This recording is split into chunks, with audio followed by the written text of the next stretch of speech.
YHWH-Yahshua. Hallelujah, hallelujah.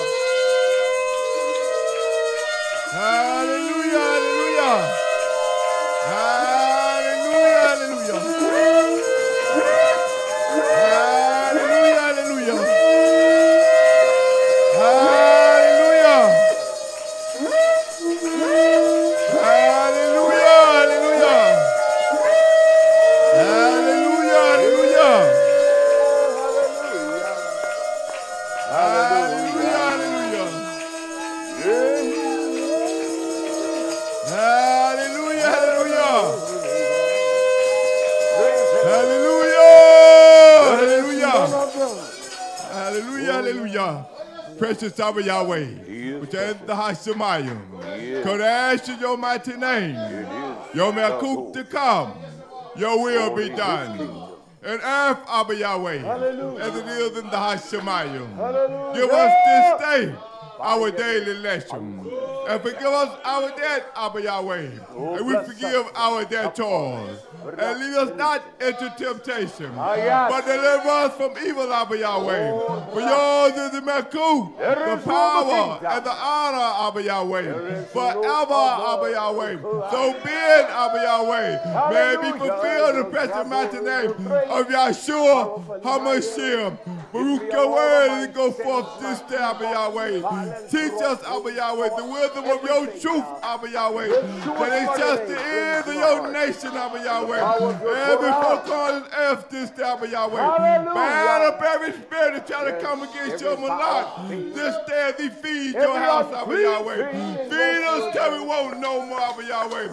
Uproot and tear down, make us in that perfect man of your son, Yahshua HaMashiach, that we may soon turn and come back unto you this day, Abba Yahweh. In the precious mighty name of Yahshua HaMashiach, I pray. Hallelujah, hallelujah. Hallelujah, hallelujah.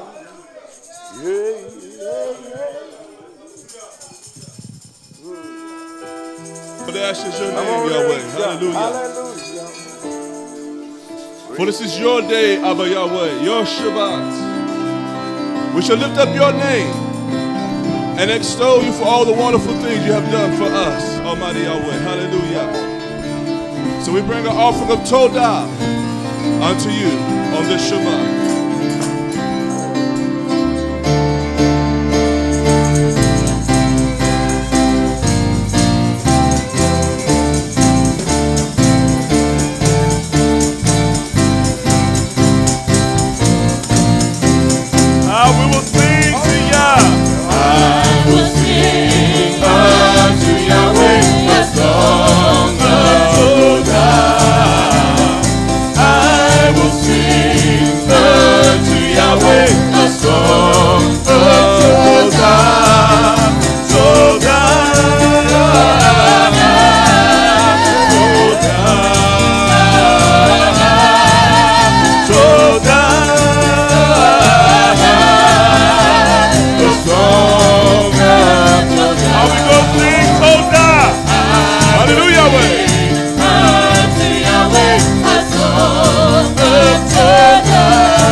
Only Yahweh gives. Shalom, shalom. I will sing unto Yahweh a song of shalom. Shalom.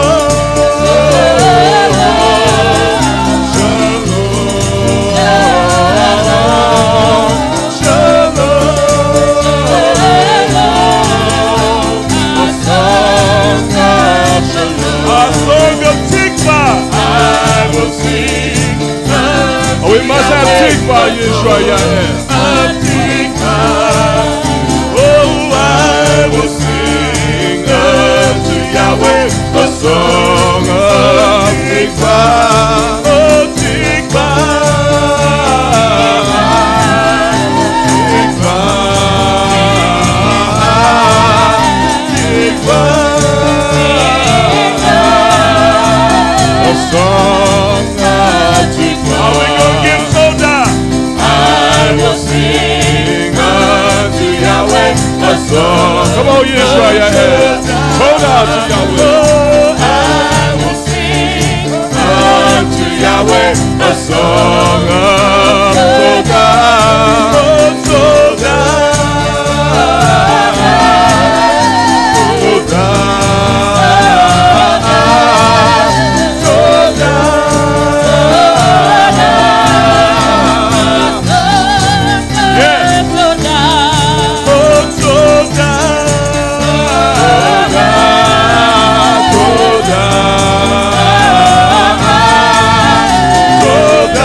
your tambourine and start out to dance. Children of Jerusalem, come let us go up to Zion and rejoice with Torah celebration. La la la la la la la la la la la la.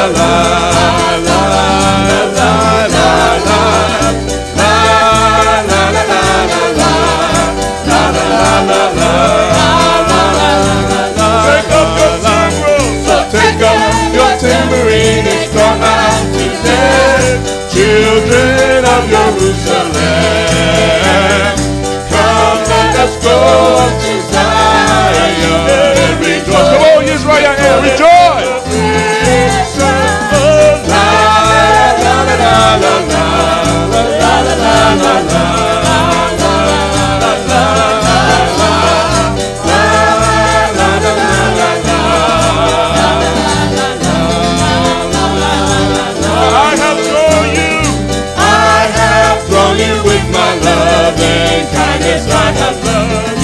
With an everlasting love, I will build you up again, and you will be redeemed. Oh, virgin Israel, I'll play your timbrel. So take up your tambourine and come out to dance. Children of Jerusalem, come let us go up to Zion and rejoice with Torah celebration.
YisraYah'ale.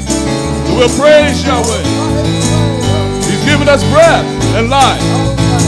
Hallelujah. I will praise you, Yah. I will praise Yahweh, for I am fearfully and wonderfully made. Marvelous are your words, and that my lips know my way. I will praise Yahweh, for I am fearfully and wonderfully made. Marvelous are your words, and that my lips know my way. How precious, how precious are your thoughts to me, oh Yahweh. How great are the stars above. How great are the stars. How great are the stars above. Well, let us praise Yahweh, YisraYah'ale. I will praise Yahweh.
soul of Yahweh.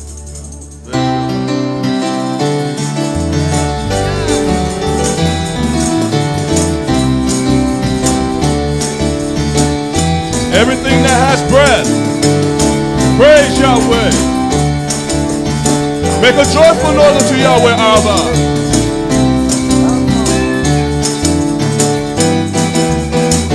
Let everything that has breath praise Yahweh. Let everything that has breath praise Yahweh. Let everything that has breath praise Yahweh. Let everything that has breath praise Yahweh. Let everything that has breath praise Yahweh.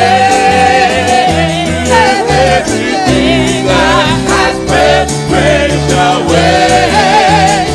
Let everything that has breath praise Yahweh.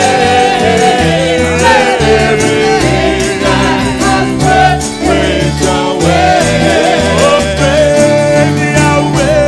Oh, praise Yahweh. For it is so. Praise you, Yahweh. Praise you, Yahweh. Oh, praise Yahweh. For it is so. Sing praise to Yahweh. Let everything that has breath praise Yahweh. Let everything that has breath praise Yahweh. Let everything that has breath praise Yahweh. Let everything that has breath praise Yahweh. Oh, from the rising of the sun to the going down, we praise Yahweh. From the rising of the sun to the going down, we praise Yahweh. Let everything that has breath praise Yahweh. Let everything that has breath praise Yahweh. Let everything that has breath praise Yahweh. Let everything that has breath praise Yahweh. Oh, from the rising of the sun to the going down, we praise Yahweh. From the rising of the sun to the going down, we praise Yahweh. We praise you, Yahweh. From the rising of the sun to the going down, we praise Yahweh. Come on, YisraYah'ale. God's giving us breath and life. Yeshua HaMashiach. Let everything that has breath praise Yahweh. From the babe to the zaken, Praise Yahweh. every instrument that makes noise unto Yahweh.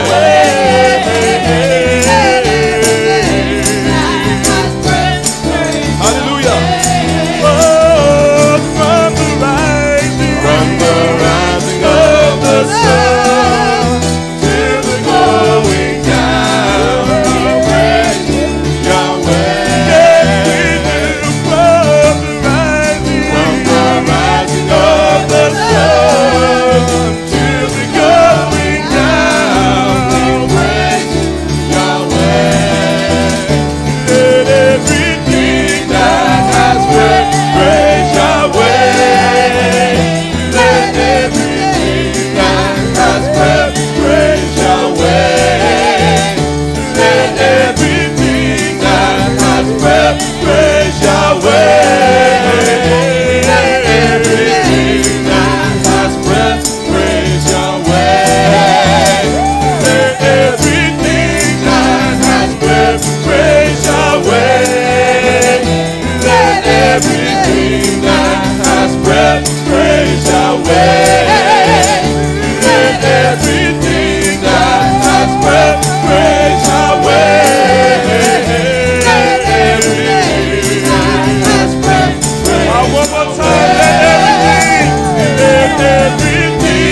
Yeshua paid the price. He paid the price for us all. He brought us this far. Brought us all the way.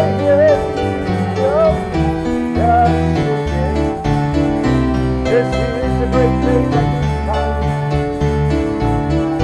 come before our Shabbat. We touch our lips, every bird of every heaven being. He made it for us. That's how special we are. He made the same for us. YisraYah'ale, His nation, His people, He made it for us. Just to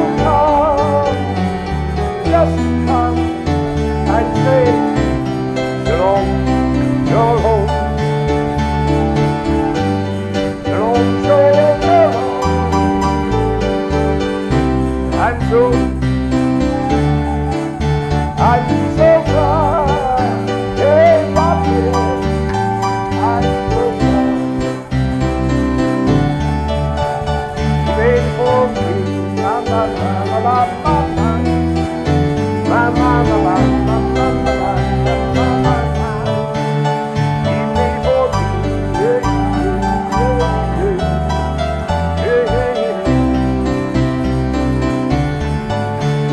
He made for me.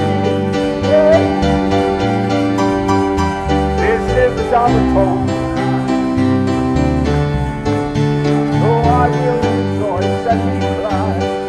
Exceedingly glad. This is the Shabbat of Yah.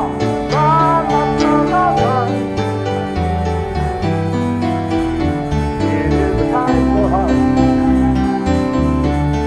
Lay aside everything. Lay down the heavy yoke, the heavy burden. Come before Him and just rejoice. I will rejoice in Yeshua's name. I will rejoice in that precious name. I will rejoice.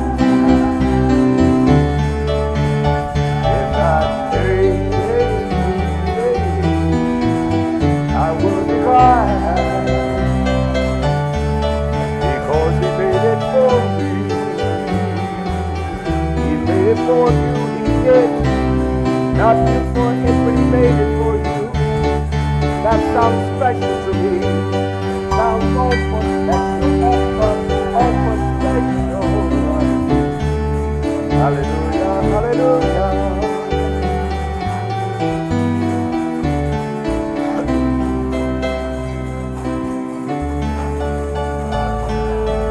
Hallelujah. We do want to greet the nation of YisraYah'ale scattered abroad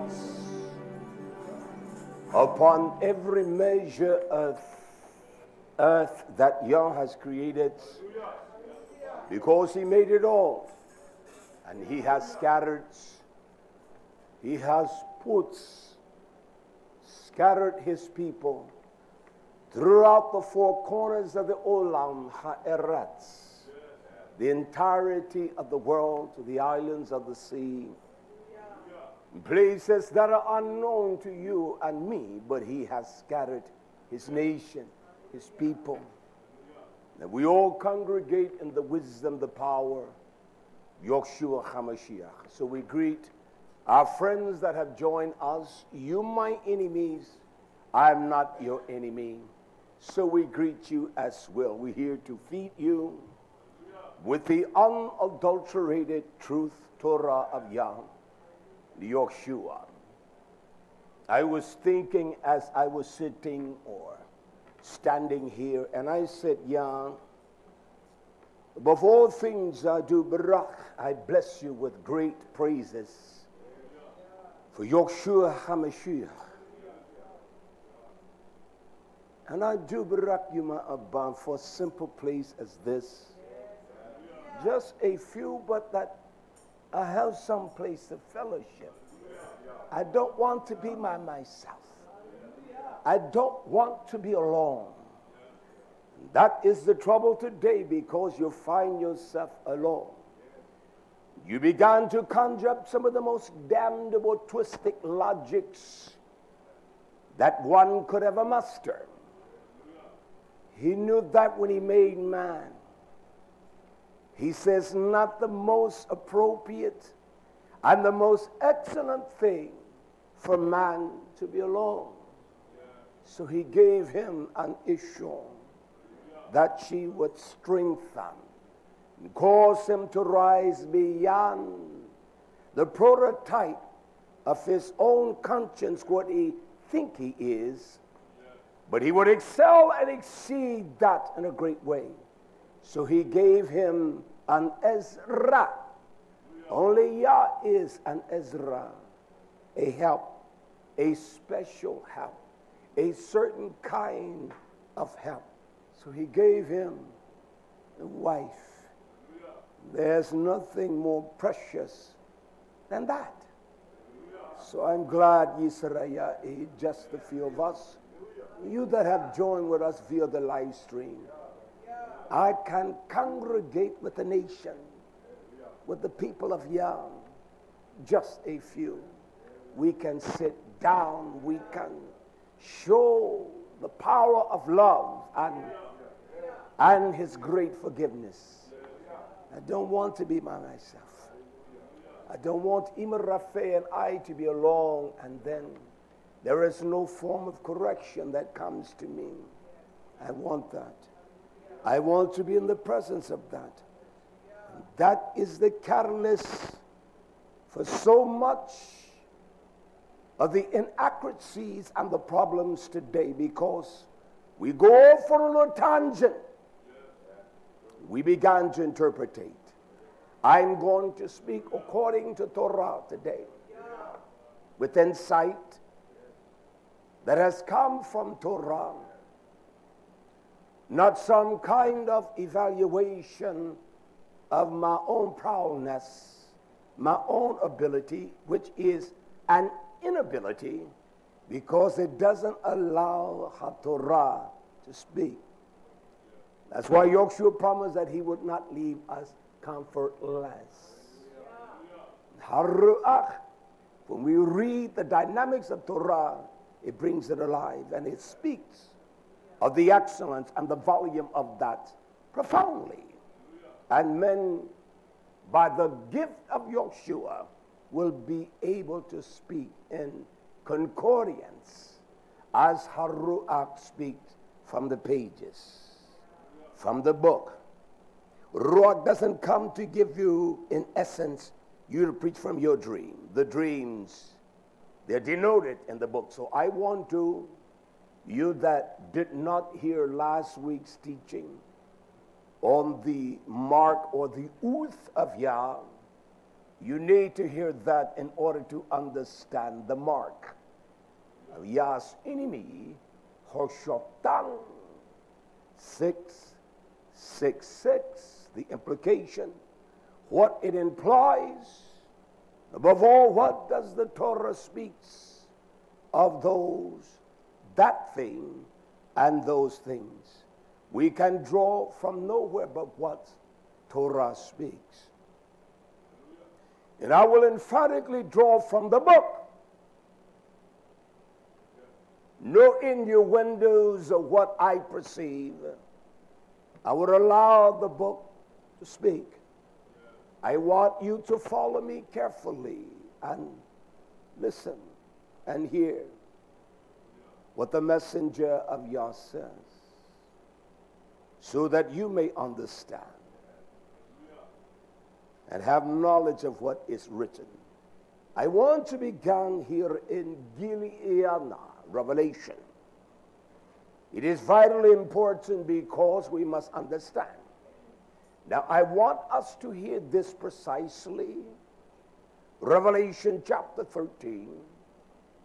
There is one verse I want to impound and take advantage of.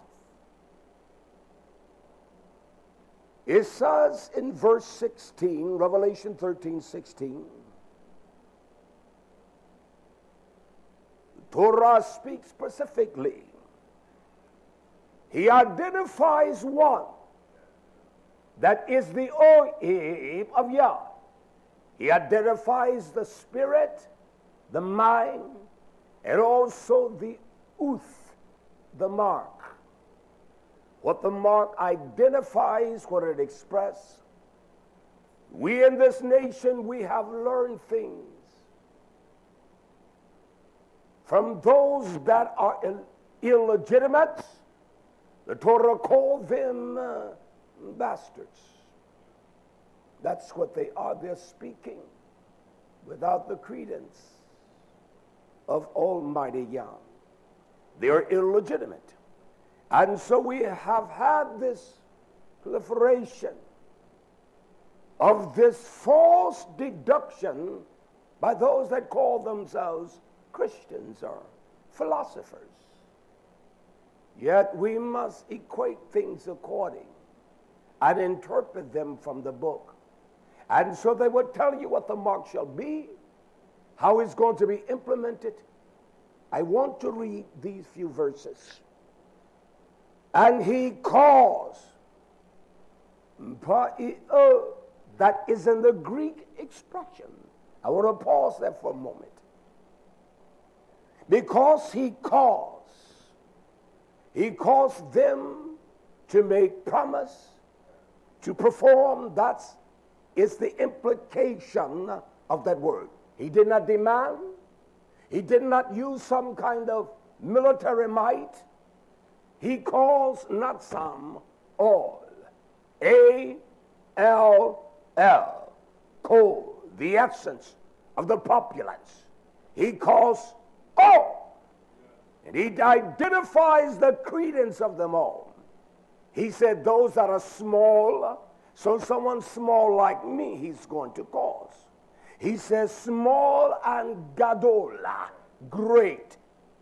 And their reputation is paramount, that they are heard throughout the breadth of the earth about this man, this family.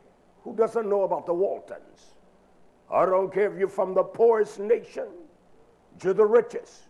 You know of the Waltons, and if you have any kind of pedigree in your nation, there's a Walton, Walmart there.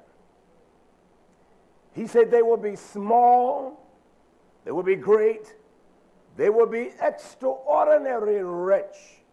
The Bill Gates of the world, the Uzas, they're Amazon.com.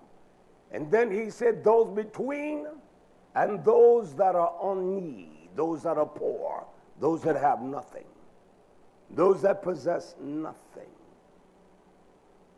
those that do not possess the living substance of this life. That's a profound statement. He said those that are bound in shackles, free, and those that are in bond, in captivity. There's a comma there to give preciseness as to what shall come.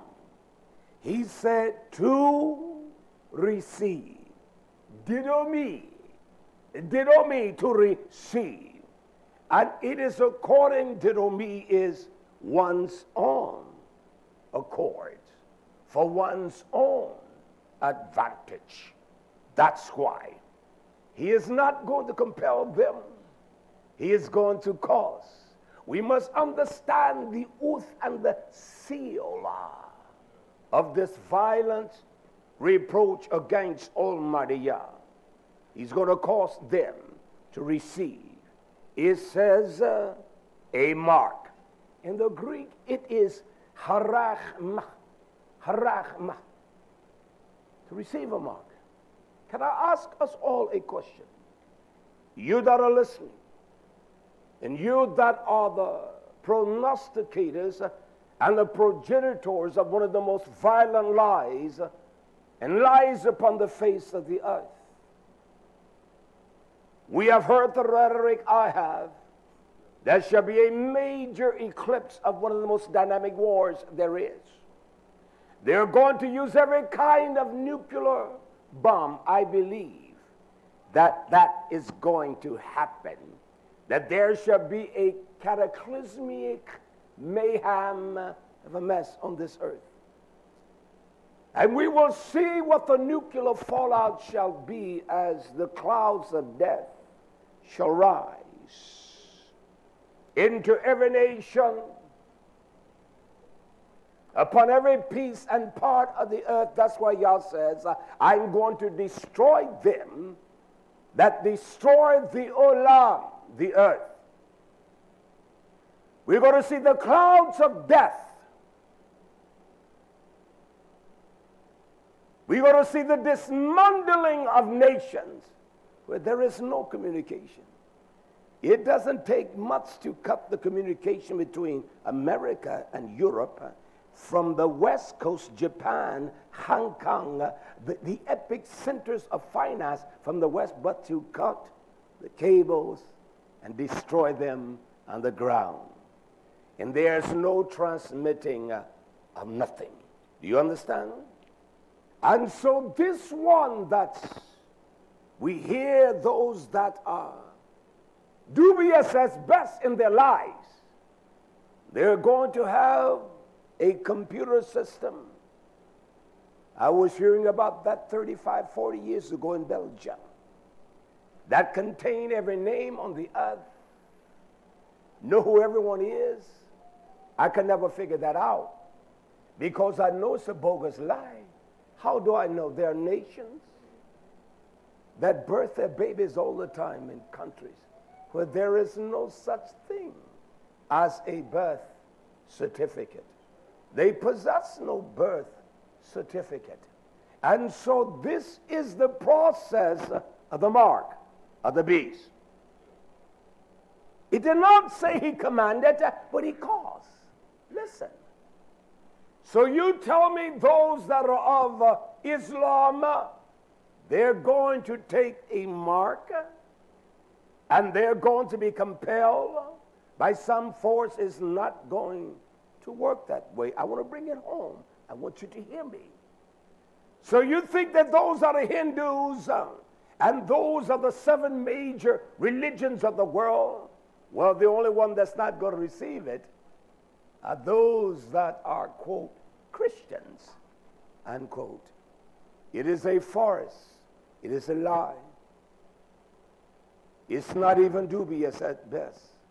I'm going to bring understanding beyond our ability to comprehend.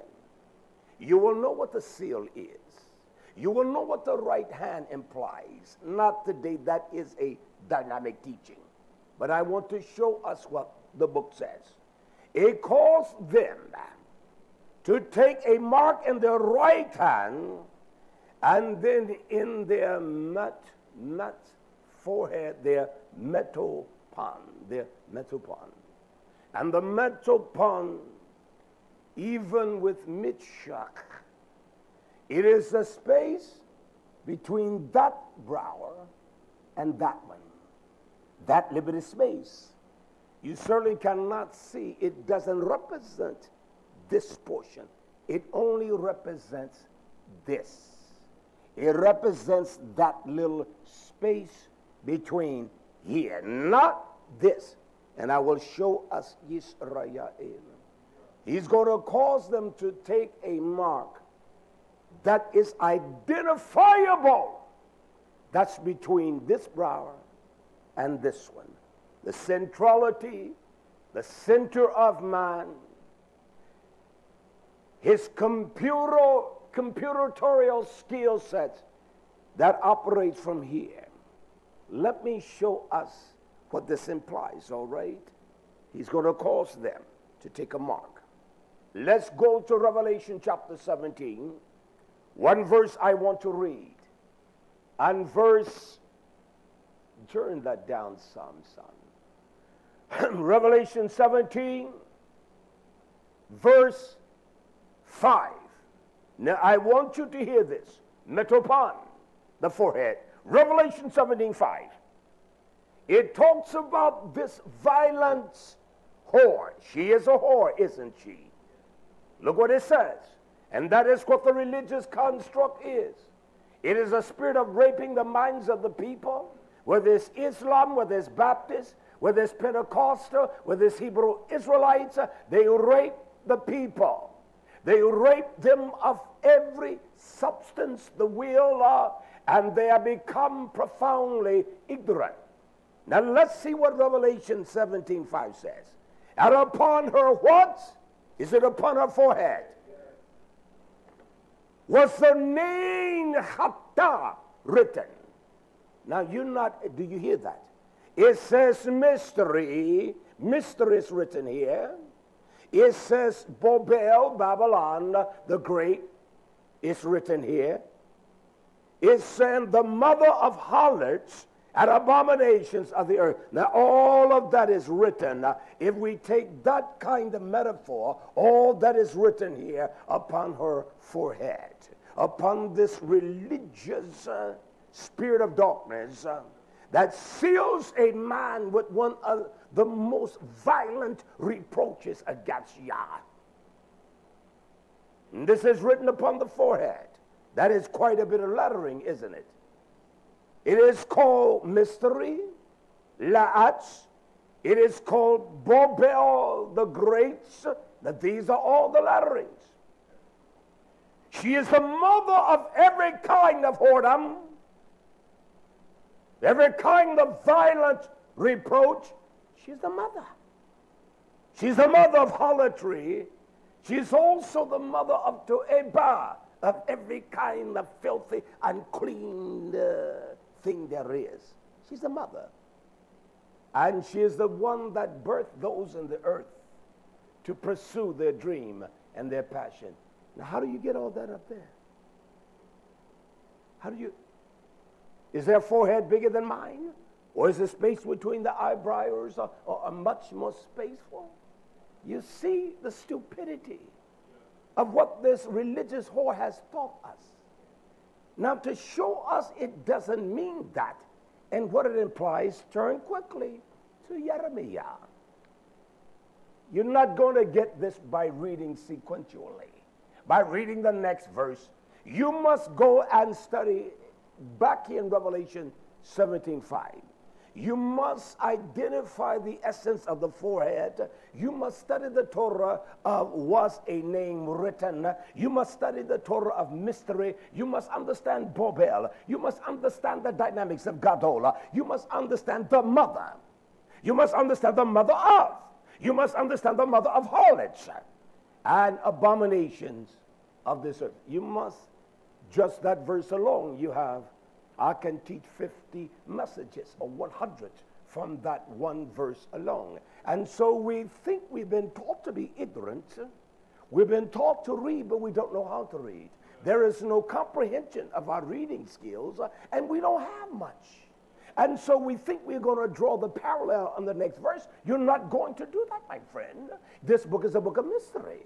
It is a book of great mystery. And he reveals it to a nation of his people, his elect. Now let me show you Jeremiah chapter 3. This is Mitzach. Same thing, the forehead between this eyebrow and that one. Yah says to who? His nation. This is an Obi. He says, I want to tell you why the rain has not come. Turn that off, Yawasada. We have more than one on in here. We need to turn. It's messing with my voice. All right. Leave that for the moment for now. Listen to this. Jeremiah chapter 3, verse 3. It says, the rains, the showers of the blessing of YHWH, they have been withholden. The mayam, the water that nourish the earth, that brings down those things that are most vital. Yah says it has been withholden. Yah says, and there has been no outpouring of the ruach, no latter rain. You don't see nothing of great essence, of great anointing upon no one.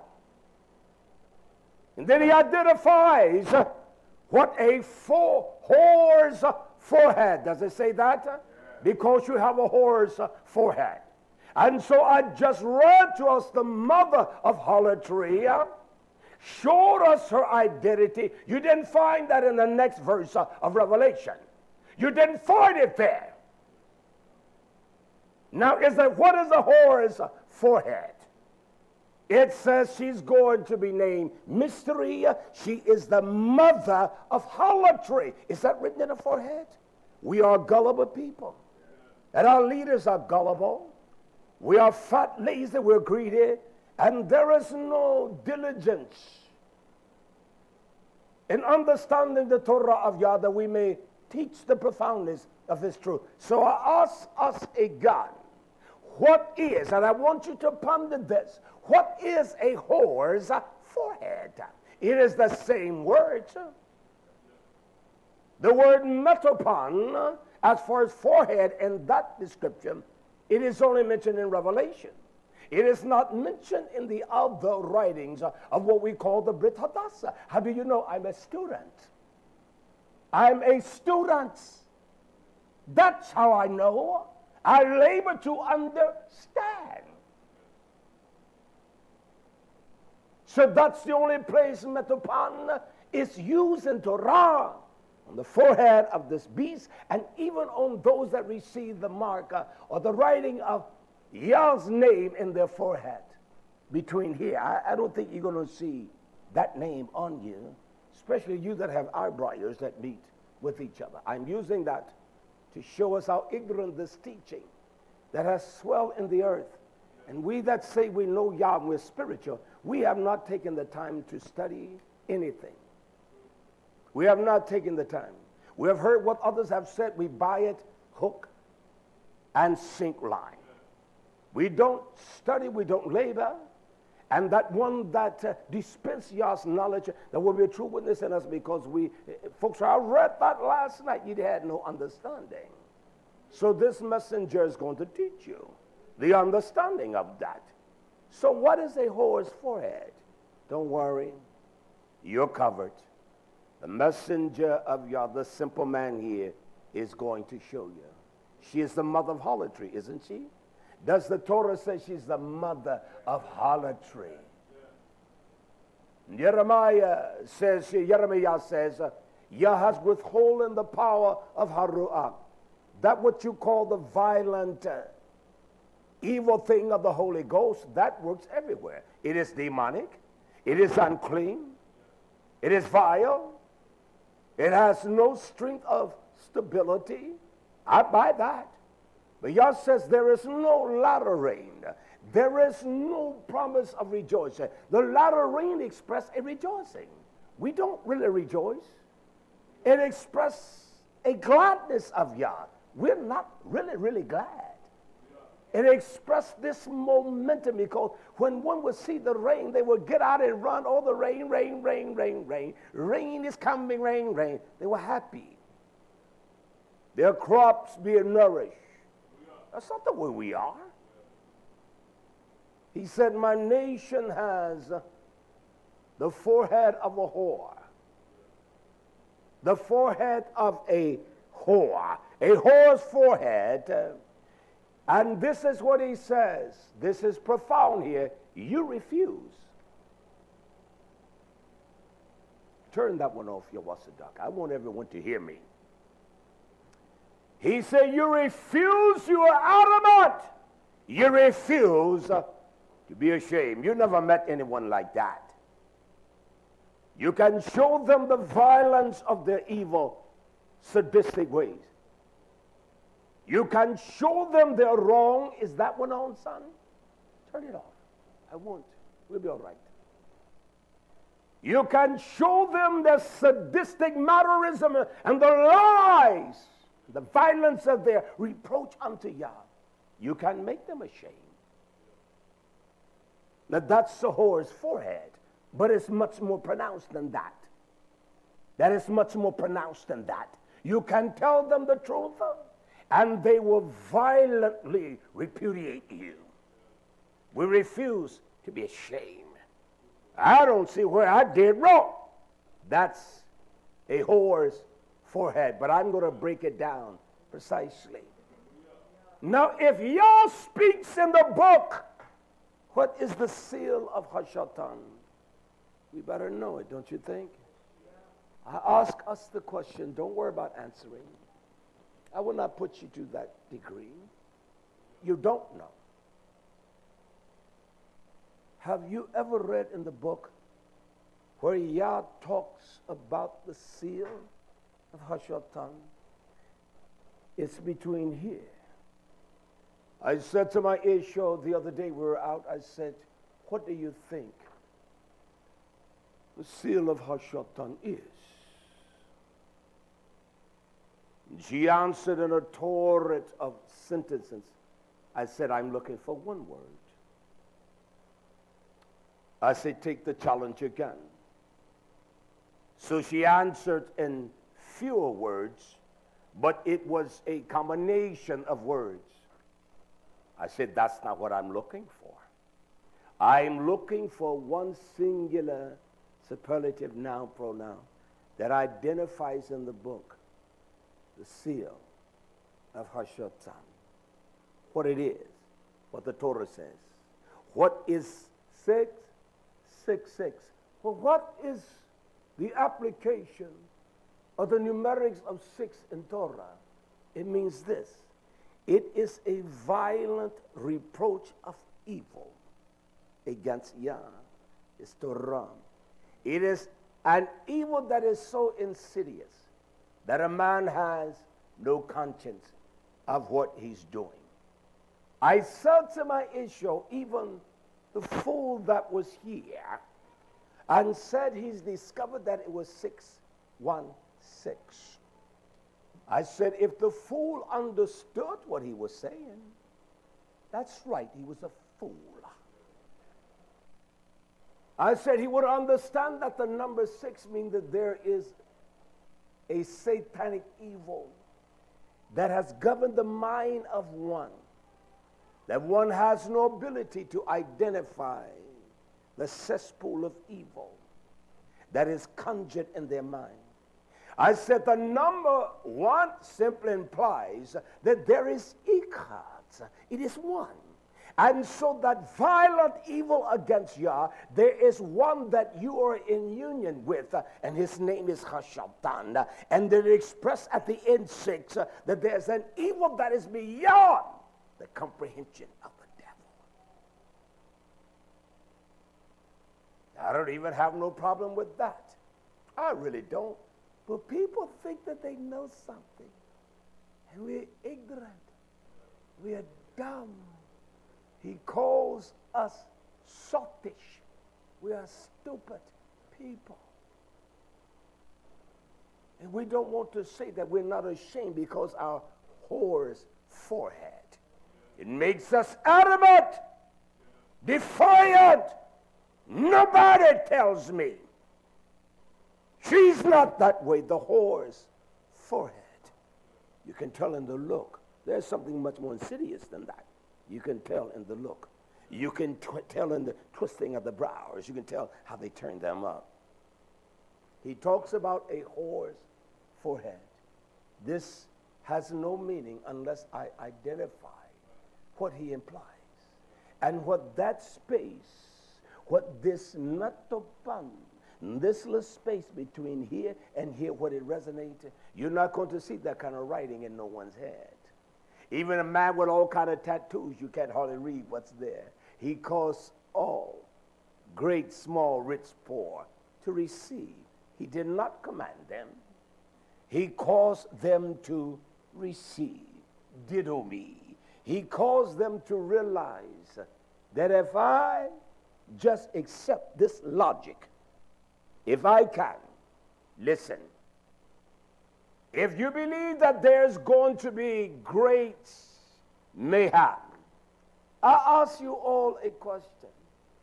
How does all of that information become ingested in the computer of Belgium? I knew that was silly the first day I met it, but I heard it. How do we ingest all of that? He did not say some men, did he? He did not say some, did he? He said, "Kol on." That is in the places where it reached beyond the spectrum of identifying a people. There are people that are in places you can't even get to them. There are places where people live, you don't even know they live. There are countries where, how do you even get in the interior to make sure that all men take? I calculated it one day, even with 2 billion people left on the earth. I'm a student of things. And to see how long it would take you to mark every single person. How many could you get marked in a day? Where are the supplies? How do you get the system? How do you get those that are in position that have the skills to make sure that there's a chip, you silly fools, in their hand? How do you get in a position for that? I can see if he said he will cause all men of the new world to receive the mark. That's not what he said. He will cause those that are intelligent. He said, I'm getting the rich, I'm getting the poor, and you know everything falls between them. He calls all them to receive all this to my advantage. It's one thing about a whore, she thinks everything she does, if she takes another one's John, it's to her advantage. And that's the spirit of whoredom. It is violent, it is reprehensible, it is unclean. And a whore will always protect, she will never tell no one who her Johns are. We are so violent against Yah. We will protect, we will adjudicate for those that are evil and violent, sadistic against Yah. We will have this remorse. Well, you know, she's all right, he's all right. They're not all right. They're not all right.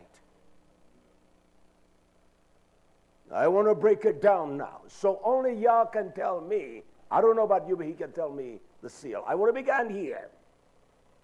In the book of Job, the book of Job, I want to begin here. And I want to reveal unto us the seal of the wicked, the mark, the oath. Yah says, my people possess a whore's forehead. You can walk all day long through the marketplace. You don't know a prostitute from one that's a millionaire. You don't know a billionaire from one that is a working class person. You don't know a poor man, well, she looks poor, but she has millions of dollars. You can't identify no one by some appearance of look. That's silly of us. That's immaturity. That is one being presumptuous. And that's an evil thing before Yah. It says here in Job, chapter 41. I want to begin reading at verse 1, all right? Now here is a conversation between the Most High Yah and this repugnant thing we called Job. But he was a man that was justified by Yah. He was just by Yah. And Yah caused a great agony of pain to be beset upon him. And no one had the power to do it but Yah. He is the one that commanded. Have you considered Job, your servant? Let me touch him, and he will lie, he will curse you, he will denounce your instruction to your face, Yah. And he had 3 powerful friends. They were the friends of his father. These were not the enemy of Job. And they confronted him about his evil, his own justification. So there's a dialogue there with him and Yah. Let me begin here, verse 1. Job 41. Yah asked him one question. Can you moshach? Can you draw? Can you seize upon? Can you cause Leviathan to be delayed? Can you draw out Leviathan? Can you draw out the serpent? Can you draw out Nachash? Can you draw out that spirit of whoredom that was instigated in the Garden with Adam and Chava? Can you draw out that spirit? It will make sense, don't worry. Can you catch Leviathan with the hook? Can you place your hook in him and draw him out? He talks about his loshon, his tongue. Can't nobody tame your tongue. It is one thing that cannot be can be tamed. The only thing that can tame that thing is the sword of Yah, that he cuts out the root of it. He said, can you do that with a cord which you let down? I want to skip verse 2 because I want to get to the essence. You read verse 2. Then Yah says, will Leviathan make supplication? Will Leviathan, will he make supplication to you? Will you be the one that spirit, Chana, that it will show favor or pity? Yah says he calls all men to receive. Will he speak soft words to you? Will he make a covenant, a brit, an allegiance, an alliance with you? Will you take him for a servant? Will you allow him the opportunity where you open up your heart and your mind to him? Then the Abba answers here in verse 9. He says, I want you to understand, Eo. You don't realize that which is operating in you and that is violently challenging me. You have reproach. You have spoke shamefully and you have justified yourself. None of us do that. We don't justify ourselves. You don't do that. That's a whore's forehead, but that's all right. I got it. You don't justify the wicked and condemn the Sadiq and say the wicked are right, but those that are striving to do right, they're evil. Behold, any expectation of him is kazab. It's a lie. It is false. And he calls all men is false. It's a lie. There's only one lechem of life, bread. There's only one that has bought and purchased by the power of a kinsman redeemer. That is not talking about bread that we eat to stay alive. It is talking about the lechem, the life, the living source of bread. You're not going to be able to purchase or redeem yourself with your wealth because he costs all. He costs all. So your wealth, your material things have no value, no power at all. I know how we have been taught. And I know what we believe. It's difficult. Say, well, you know, I know you. You don't know. He calls all. Every last one. We have none other that will feed of the bread because YHWH is the bread. And if we die waiting on the promises, we die. This is a stupid generation with the whore's forehead. Has all the markings between here of a whore's forehead. I got us. All of his expectations are in vain. Why? Because their lies are not right. Colon, shall not one be cast down even to the sight of him, even to that sight of Leviathan, of this Nachash? Should not one be cast down? One cast oneself down to realize the state of one's being and what one possesses. Yah says, none is so akhzar. None is so fierce. None is so cruel. None is so adamant. We've never been cruel to one another, have we? And that spirit of Leviathan, the power of Nahash, it is one of the most violent cruelties. None. This is what Yah says. None is so cruel that dare stir him up. You don't mess with him. As the old ones would say, you don't mess with the devil. You don't mess with Leviathan. That spirit in me, you don't mess with it. Because it can be cruel, it can be violent, it can be sadistic, it can be charming, but the charms are lies. That's why Yah says he's full of vanity. He is kazab. He's a liar. None would want to stir up him. And then Yah says, who is able to stand before me? You tell me, Leviathan, you can stand before me? Yah said, there is none that can stand before me. And then in verse 11, who has prevented, or who has kadam, who has confronted me, that I shall repay him? Eob, you don't understand what's in you. How are you going to even confront me that I owe you? Whatsoever is on the whole Shemayim is mine. I know what's there. It's mine.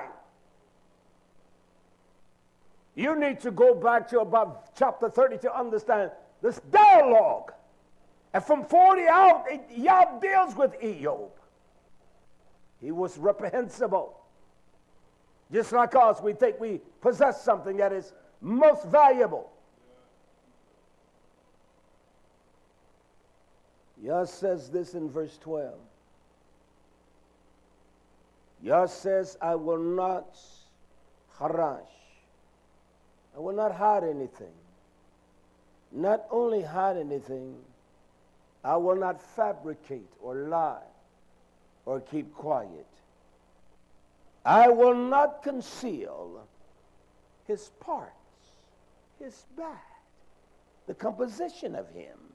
I will tell you everything there is to understand about Leviathan. This is Yah talking. This is Yah. Nor his power, nor his sheen, his comeliness, his beauty, his persona. He said, nor even his erech, his proportion, his estimation, his validation of his value. Now, we're going to get into the substance here. He said, first of all, I want to tell you, Eob 41:13, I want to identify the covering of Leviathan. He says, who can gala? Who can discover? Who knows the revelation? Discover the face of his garment. Tell me how he looks. Tell me, show me the disguise, the multitude of fraudulent opulence. That's what Yah says. You're smiling today, but you're a damn hypocrite the next minute. We're going to get raw and real, all right? And Yah says, so who can come, or who can come to him with a double bridle? Who can restrain him? Who can halter him? Yah says, do you know the door? Who can open the door of his face? His shame, his teeth, they are terrible all around. This is the violent retribution of this one that comes against the very essence of Yah. It says this, verse 15, and this is the catalyst here. And I'm going to break this down for us by It talks about his scales, his mosaic, his covering, how we hide our scale of balance. And we must lay all to the plumb line. We must be balanced. He said that which proves him is mosaic. It says his scales now. His scales. How he balanced things. How he adjudicates things. How he weighs things. They're his pride. They're his pride. We're looking for a number, but there is nothing more violent than Ga'ava. He said his scales, now don't worry yet, don't worry. His scales, they're his pride. Shut up together as with a closed seal. That's how he sealed one's up. We must prove this factor in the book. His oath, his pride, his mark is pride beyond the understanding of a nation of people that is so ignorant. It is one thing about a whore's forehead. She is prideful. She takes great, as she calls it, dignity. And what she does, she defies every law, the law for own health, the law for greed. She cannot get enough. There's not enough.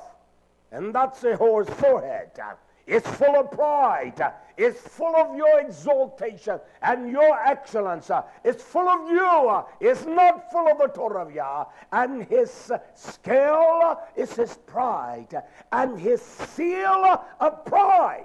Well, I don't buy that. We're an ignorant people. We don't study the book. Let me show us that. Hallelujah. Hallelujah. His scales. Can I ask us a question? Was Shaul Paul a very prideful man when he came against the order of Yah, the revelation of Yeshua? Now this one's scales are his pride, and they are closed so tight, and they are closed with a khatam, a seal. Now hold that. We're going back to Ejob. His scales, his balance, the scales of his pride that has hardened his heart, made his mind implacable when it comes to Yah. Let us go to Ma'aseh, Acts chapter 9, verse 18. When the scales of Shaul was moved, he was an arrogant man. He didn't give a damn about the house of YisraYah'ale. If you made one infraction against the Torah, he was there to adjudicate you by the command of Torah. Look what it says in Acts 9:18. When Shaul, he was full of pride, it says in Acts 9:18, and immediately there fell from his eyes as it had been lippus. It had been scales that fall. Do you hear that? There was a physical identity of the cloudness of his labor, that they fell like scales from his eyes. And then it said, and he received forth his sight.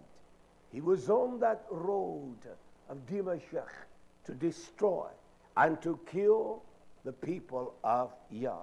And he was enraged in his pride because he had seen the ones upon Yah lay down his life as they railed against him, and they laid their teeth upon him, and they killed that man. And Shaul was consenting unto his death.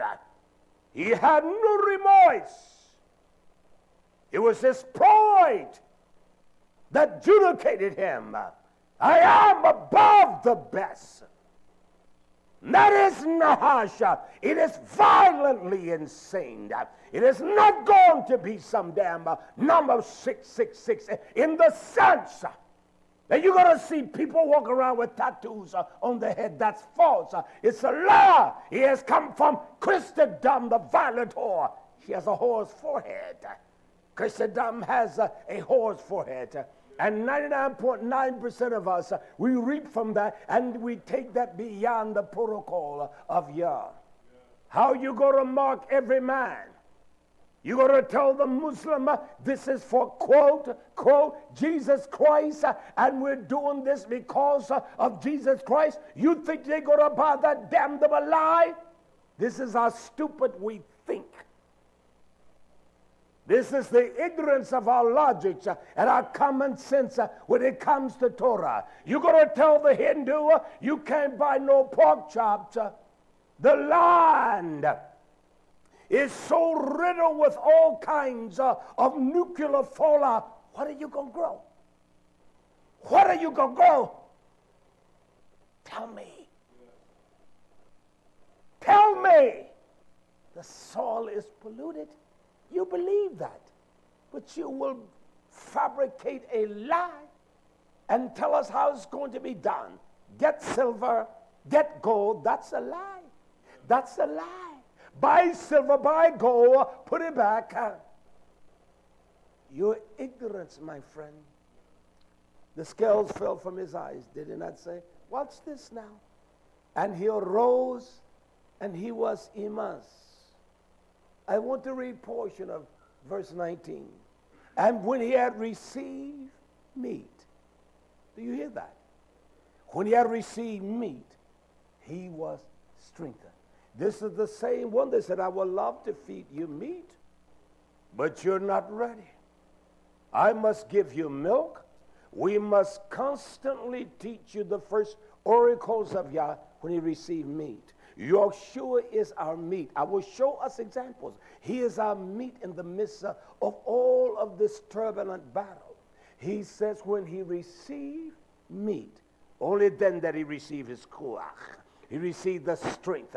And when we receive the meat of YHWH, the legitimacy of the knowledge of Torah, then we receive strength to go forth and to die for his sake, to lay down our lives for a friend.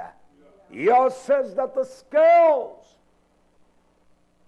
and that which seal up the mind of Leviathan.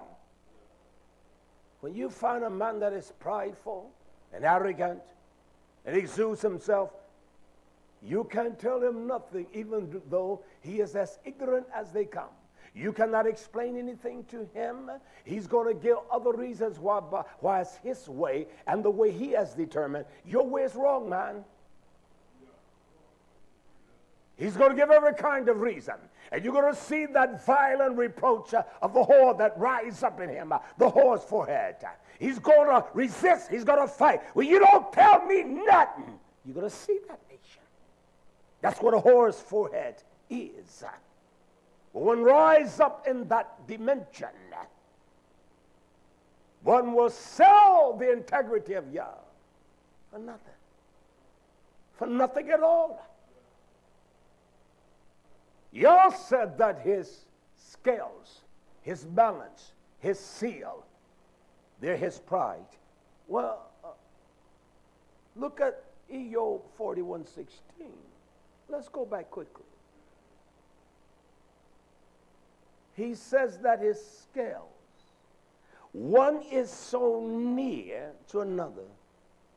Does it say that no spirit, that no ruach, the ruach of Yah, when that whore's forehead, you're going to refuse everything that Yah says.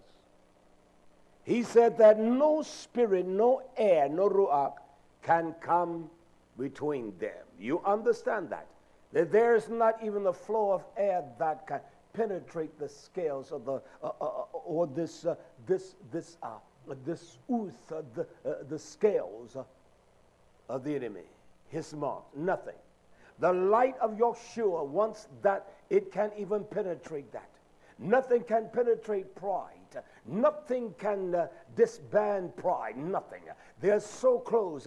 And that's why they're proud for love. And I don't even go into that direction. We talk about the mark that is going to condemn and cause many to be destroyed. Pride always comes before destruction. It is the law of destruction. It is the devastation of destruction. Listen to me, my friends. It's not going to be some kind of computer. If you believe that the earth is going to be brought down until there is no rescue of it, and only Yah can rescue his people, there's not going to be no computer that we're going to file your names in.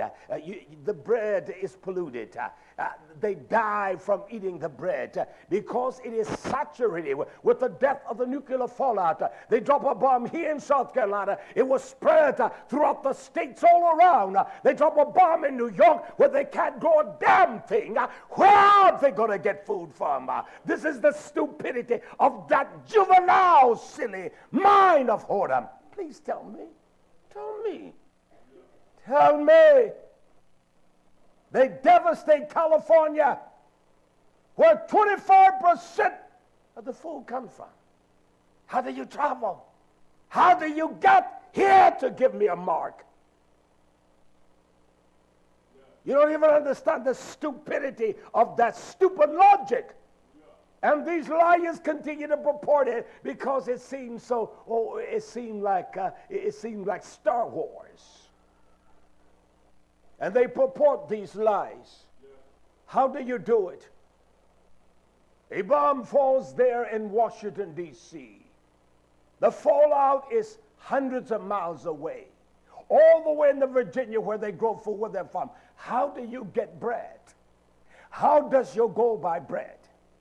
It falls in New York City, and the stores, when it rains, when it snows, everything is gone, even the animals' food. What do you buy? How do you buy?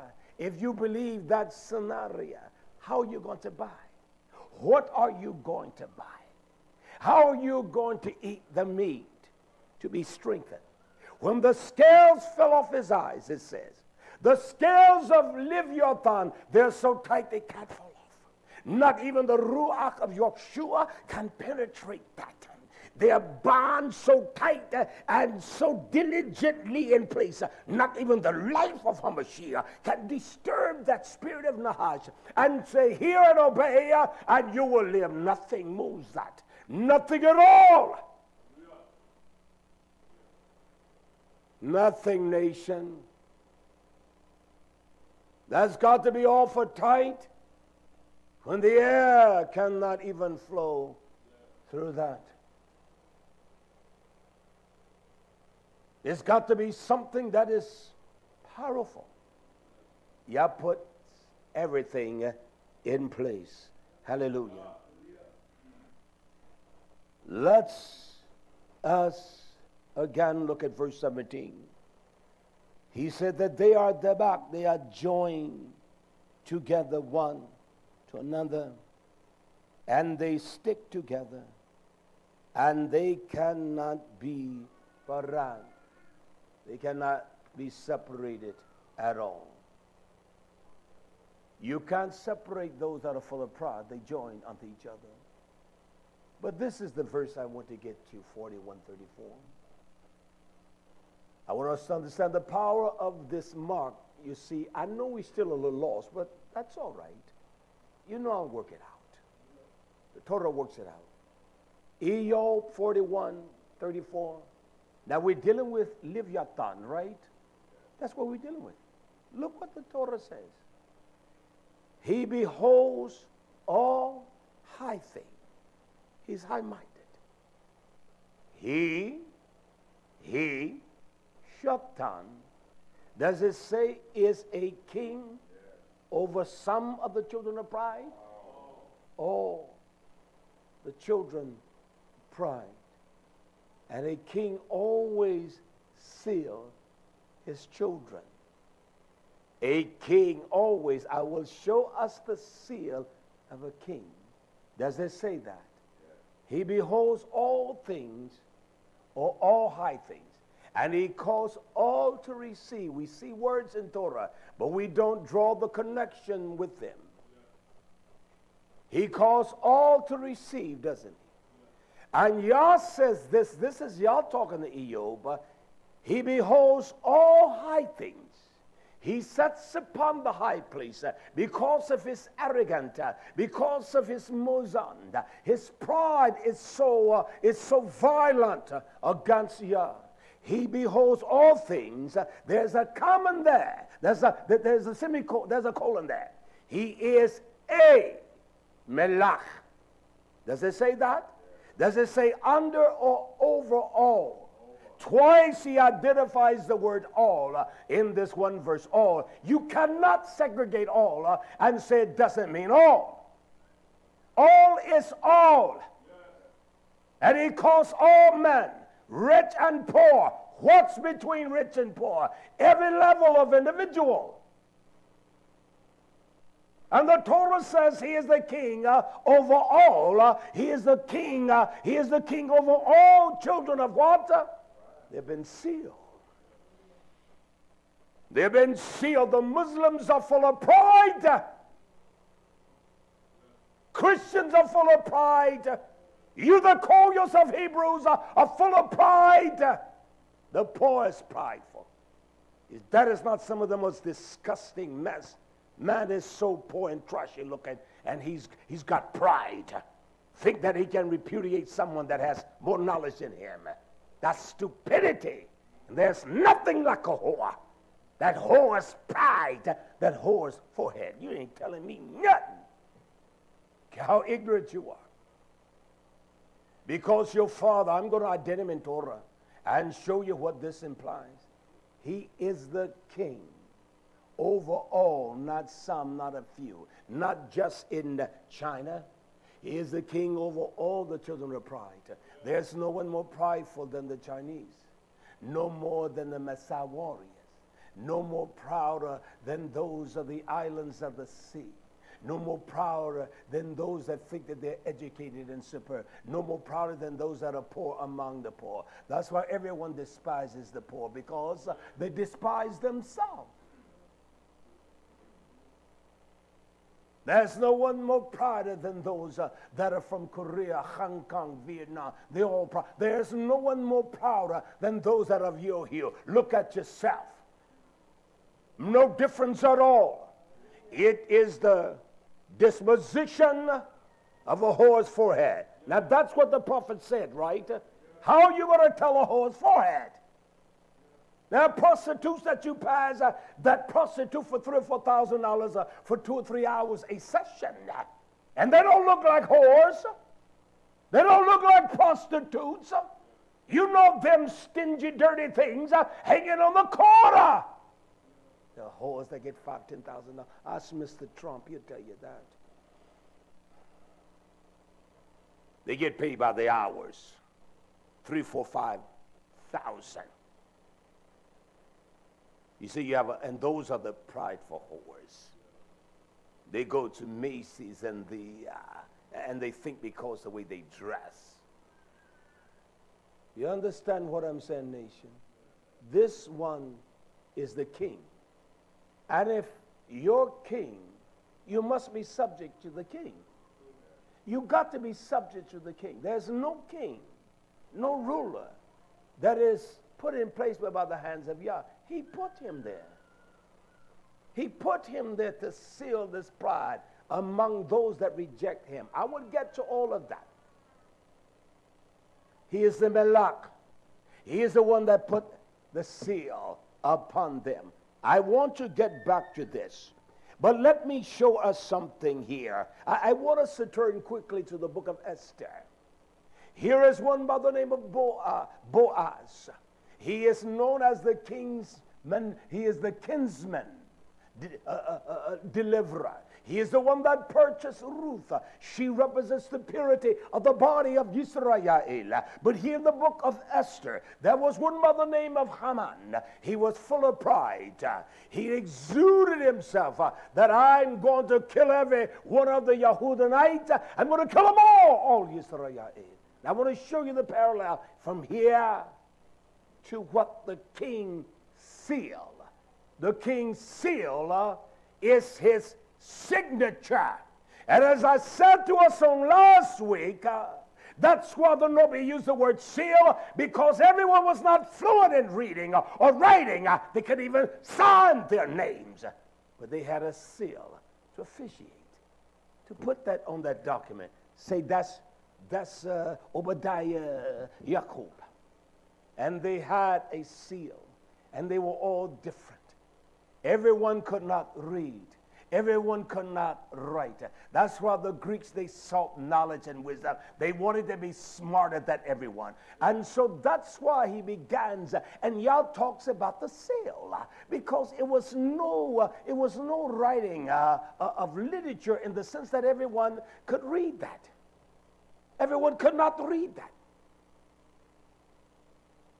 Everyone could not write. You go to nations, there are no characters for no one to write. You go to places, they communicate by signs.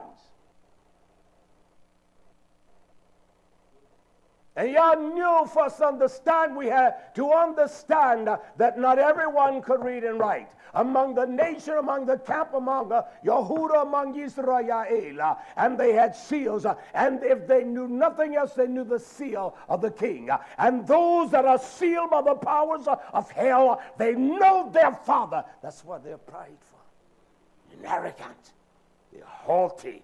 They exude themselves. They exalt themselves.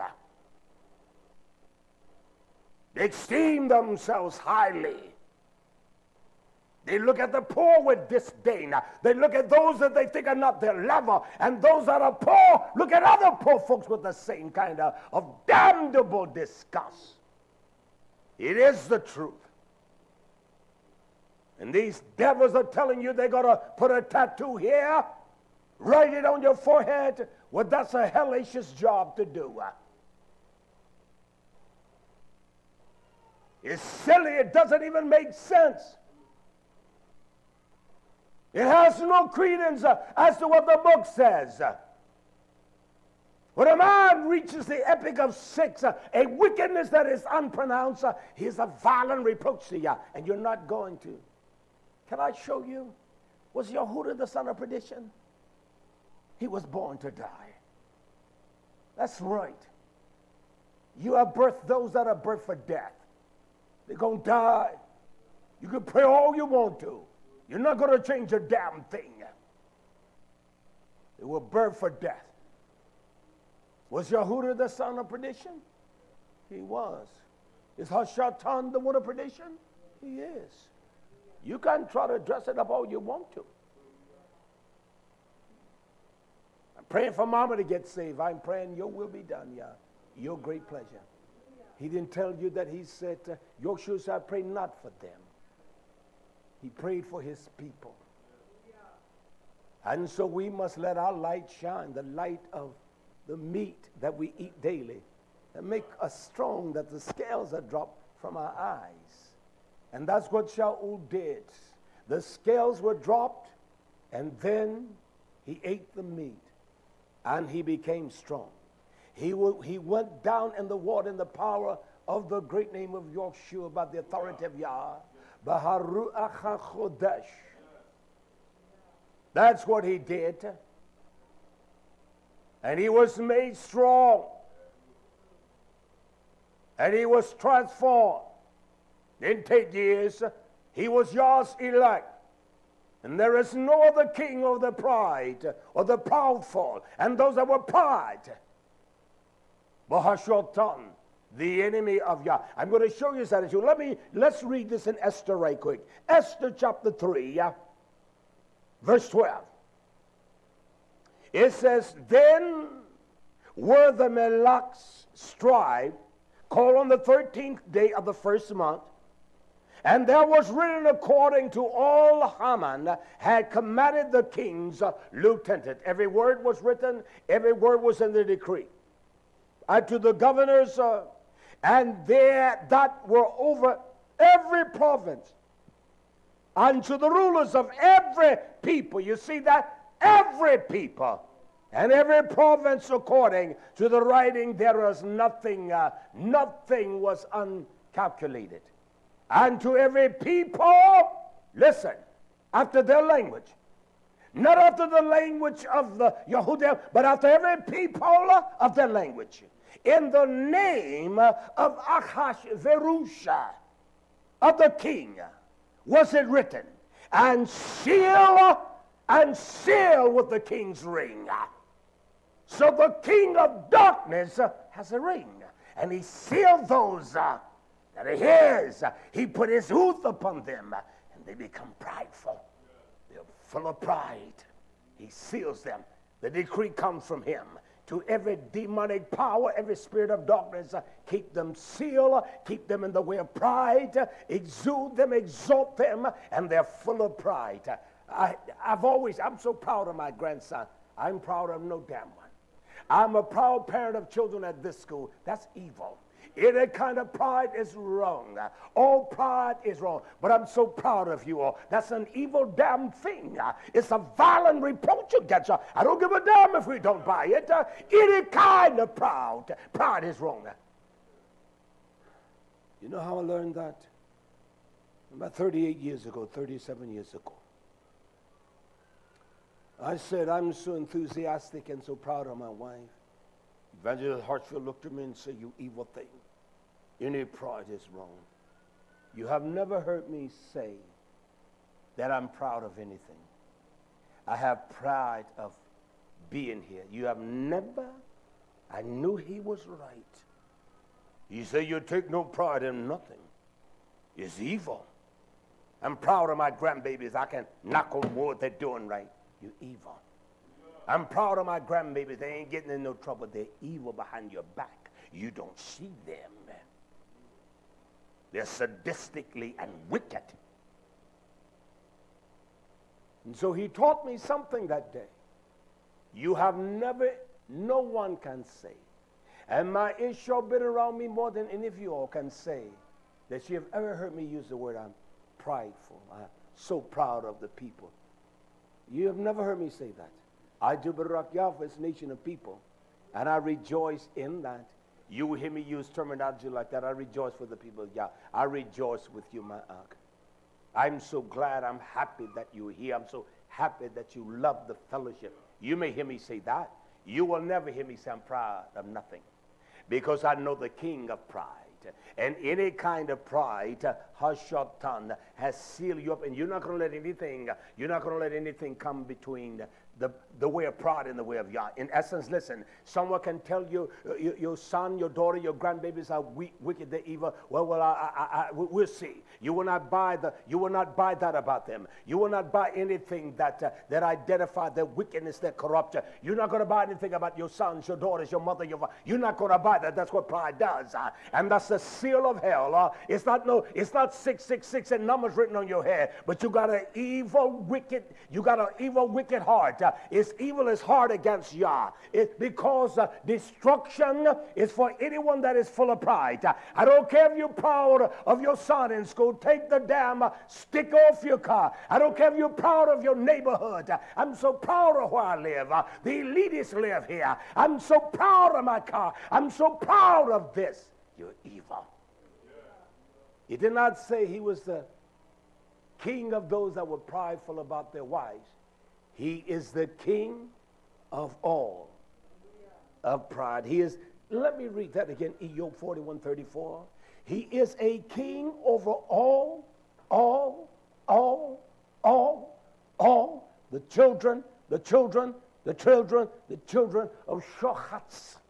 You're haughty.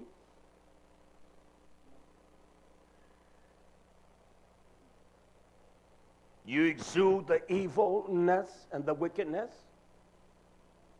As old men will do, they lift up their pants. Baby boy, I'm proud of you. No. When he taught me that, I haven't forgotten that. You have never heard me say that I have pride. I rejoice in the beauty of my Achim and the daughters of Zion. But that you will never hear come out of my mouth. And you have never heard it come out of my mouth. All the years I've been preaching, you have never heard that. You have never heard that. I don't use that terminology as it associates with me. Listen, you see the king, Haman, he said the king's seal. They couldn't read the decree, but they knew that king's seal. And so you know your father sealed the king's seal. It is pride. And the scales of your mind are so tight, no air, no ruach can flow. This truth will not even flow in your mind. I don't see why I did wrong. You're an evil individual. I know you don't see. I don't understand why he said that to me, because you're evil. You're full of pride. And your father couldn't understand that. And those that are prideful, they don't understand their king has sealed their mind with his signet, his ring. And they cannot hear the ring of the sound of Yah's great gladness of rejoicing. We can't hear that, nation. That 666 is not a number. They're going to put the right hand of fellowship. It has more powerful meaning and definitive than you got something in your right hand. I'll teach that one day, all right? For us that are ignorant like me and want to learn. He is the father over all the children of pride. I'm so proud you don't do like the rest of them. I can knock on wood. My mother would say that to me. I'm so proud you. I'm doing the same thing her son is doing. We hang tight. We do the same thing. You just hoodwink.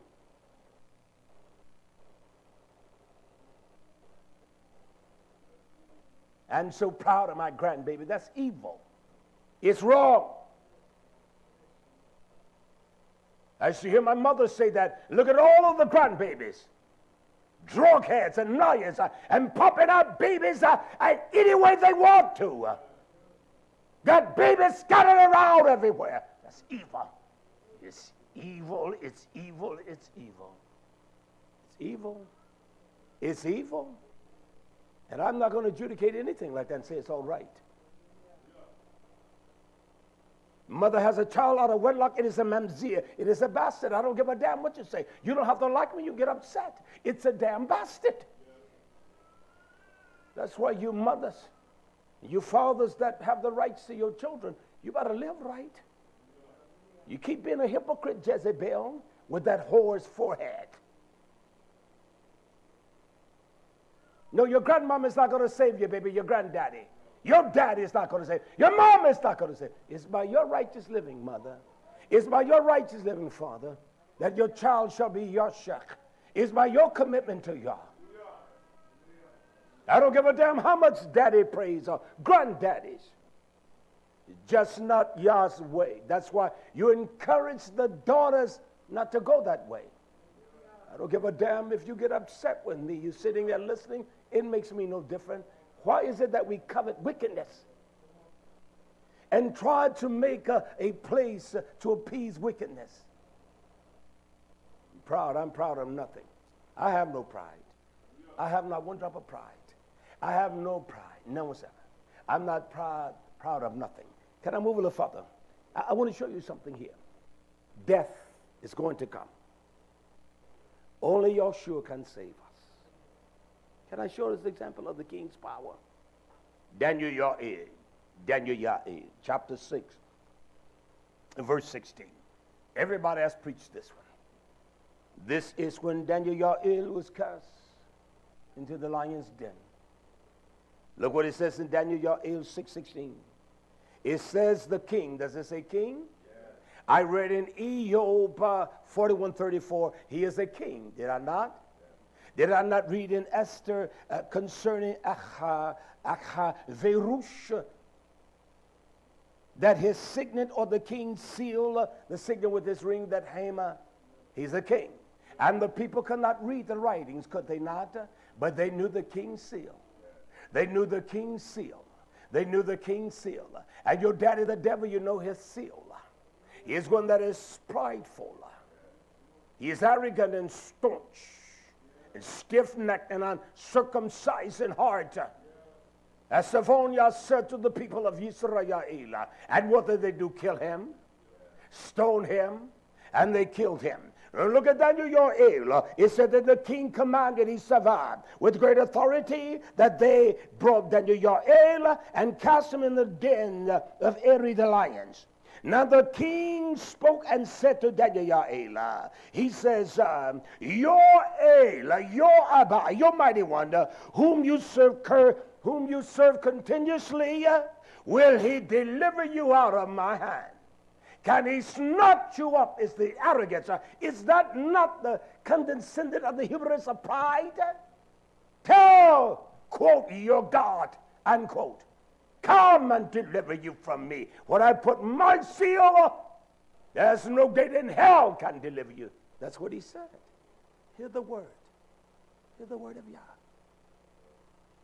It says, and a stone was brought and laid upon the mouth of the den, and the king sealed it with his own signet, his own iskra. He put the print on that stone. I'm glad that that stone, that stumbling stone, there was a signet upon him, and that was the word of Yah, the Torah of Yah. His name was YHWH HaMashiach. He was a stone that the builders rejected. But he had the iskha, the ring of the seal of Yah upon him. He had that seal, that insignia upon him. He was a stone. And the king says, you know that nobody's going to remove this stone because my seal is upon it. And that's what Shatan, the king of the prideful, he said, can nobody move my seal because my seal is pride. And they're going to gain from me. They're so stupid I can speak words and they will do it. And that will cause them to be so happy. He sealed it with his ring, did he not? And with the signet of his Baal, his lords. For what reason? That the purpose might not be changed concerning Daniel YisraYah'ale. He said, nobody going to change this. He said, no one is going to change it. It's one thing about the nature of pride. No one is going to change that. A whore's forehead. And she had written upon her forehead, she is the mother of harlotry. What is that? You will protect some of the most unclean, violent things. You will speak haughty of one that striving to please Yah. You will engage with one that doesn't even love Yah and have no concept of the reality and the truth of Yah and the power of the enemy. He's saying that I'm your king and I'm your king as well. You don't see the gravity of what I'm working on you, but I'm working. I got those that's going to keep you in check. That's why Yah has those that'll keep us in check. He gave gifts unto men that we all may come to the perfect edification of the knowledge of the unity, and we become unified in Imunah. And that's why he ordained men. And that's why he ordained men to do that. That's why he ordained men to do that nation. He is the king of all. He is the king of all of those with pride. He is not just a king. He is a king over all. He is the one. He is the one that signifies his signet. He is the one that shows you this one is mine. I got the seal of pride upon them, and they are not coming out. They are not coming out. You see poor people full of pride for what? You're silly. You're immature. Who's more prideful than Mr. Trump? He doesn't give a damn about what he calls law constitution. He downcast what he calls the law enforcement. What is any greater than the FBI, the CIA? Come on, ATF. The greatest law forces in America, 30-some thousand. And then he say they are all corrupt because he's corrupt. That's what pride will do. See, pride, because you're that way, you will say that I'm prideful of my granddaughter. I'm prideful of my great-great-great-grandbaby, because that's in you. The same violent reproach against Yah is in you. We can pretend all damn we want to. It doesn't mean a damn thing. We can put up the boys say, man, he puts up a good front, baby, but it doesn't mean a damn thing. It has no value at all. You can pretend all you want to. Yeah, you can do all that foolishness and pretend you care and you're loving. But that pride, that dimension of pride, your father, your king, your leader, the one that administered by his powers, principalities, his lords, they keep you in check and keep the seal reassured and make sure the seal is tight on your mind that you can't be made free.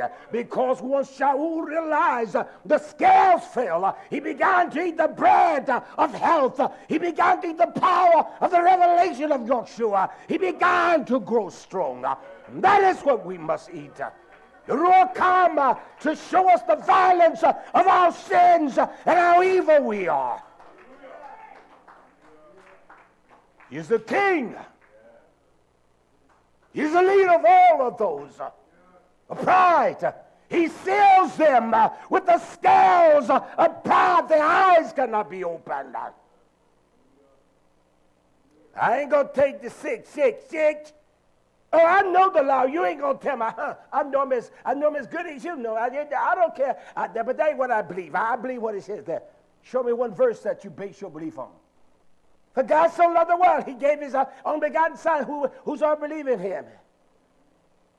YHWH said, if you believe in me, you love me, you do what I say. That's a whore's forehead.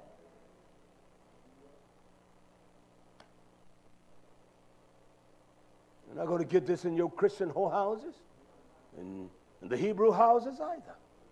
You're going to get this in YHWH. I know what I'm saying. It's in the book. He's the king, isn't he not? Is he king over a people? He's the king over a people. He identified the people by one attribute, not many, pride. Oh, ain't that going to happen, baby? People have been talking like that all their lives.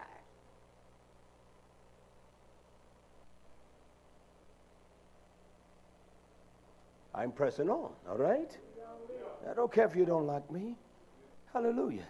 You see, here in YisraYah'ale, there are 2 or 3 witnesses, 2 or 3, let every word be established, right? I established that in Ejob, right? Ejob 41:34. I established it in Esther chapter 3, 12, down to read the whole. And I established that in YisraYah'ale. He set his seal and said, no one, pray to your Elohim, as he would have said. Pray to your God and see if he can deliver you out of my hand. Pray to him. You serve him. Pray to him and see if he can deliver you out of my hand. This book that we read today, that book in your hand, the book, there are 7 seals on that book. Listen to me, you all. And they are the 7 seals of the Ruach. They are the menorah. No different. And that's not a seal of pride. I want to show us something of the 7 seals. And the reason I want to show you that is for one purpose. Did not the king say that I will put my seal upon this? And he said to YisraYah'ale here in Daniel 6:17, he said that the purpose might not be changed concerning YisraYah'ale. Did he not say that? Did he not say that? Let me show us this here in Revelation chapter 5, verse 1. Revelation chapter 5, verse 1. You'll hear me. Revelation chapter 5, verse 1.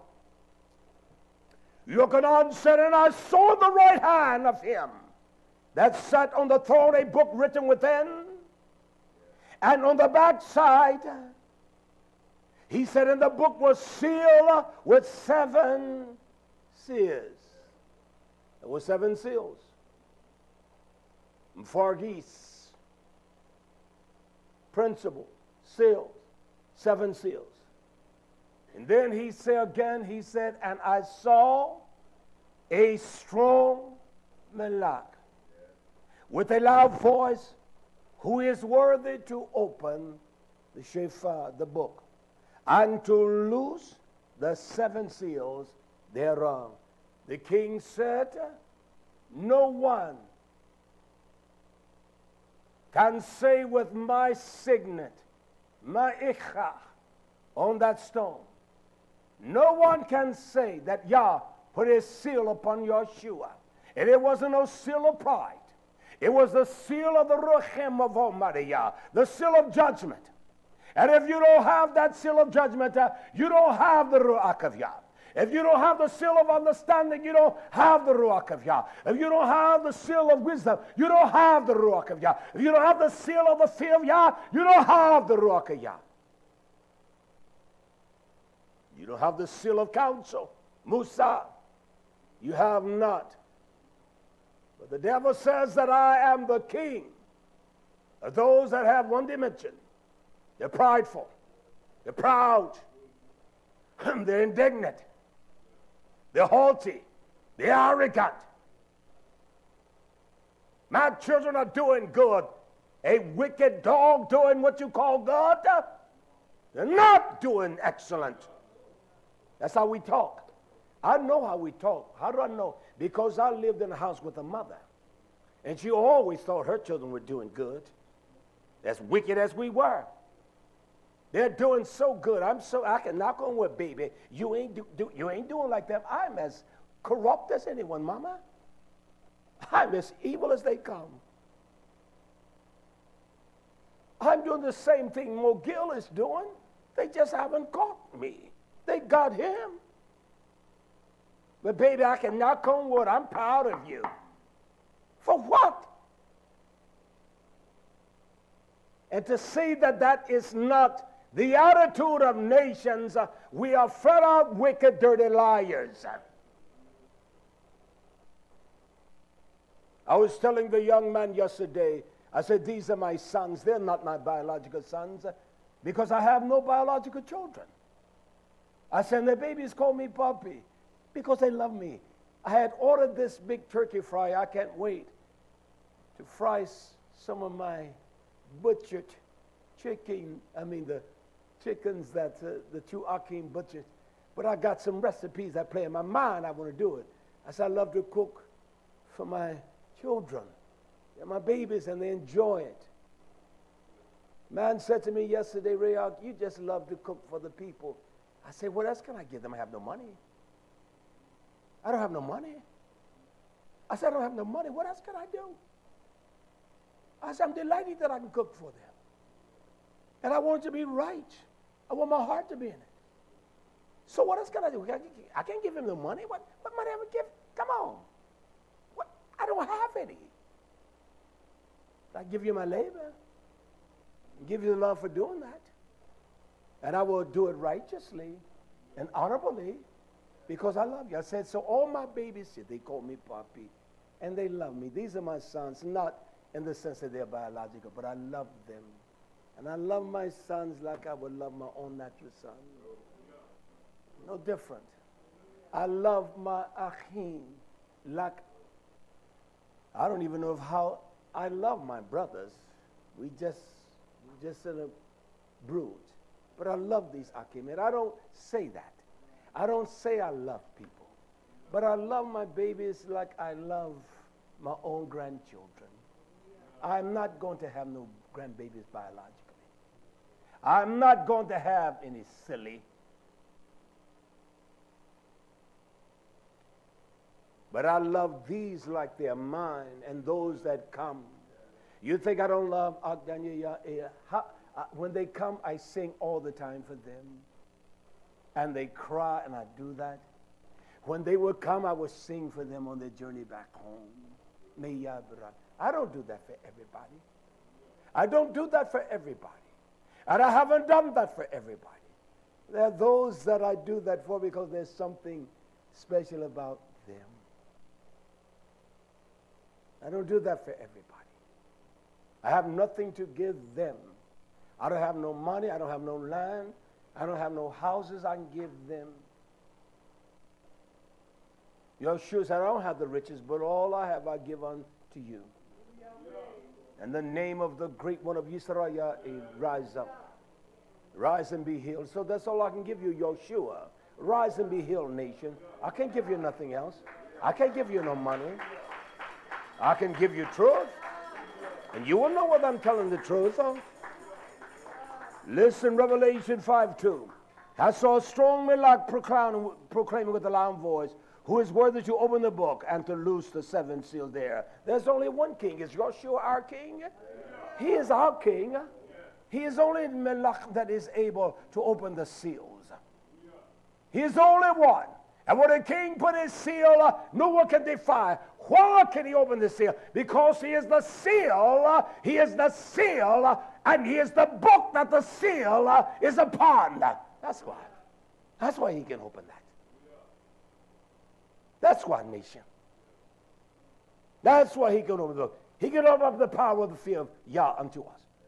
Yeshua opened the power of the fear of understanding. He opened the power of the fear of wisdom.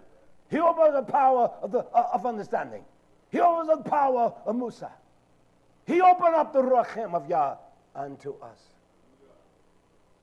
His da'at and all, he opens that up.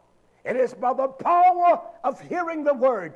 Shemaka, hear to obey. The way you did yesterday, don't do like that tomorrow. Stop it. Stop it. You exalt the wicked and condemn the righteous. You esteem them. Yah says then they both are an abomination to him.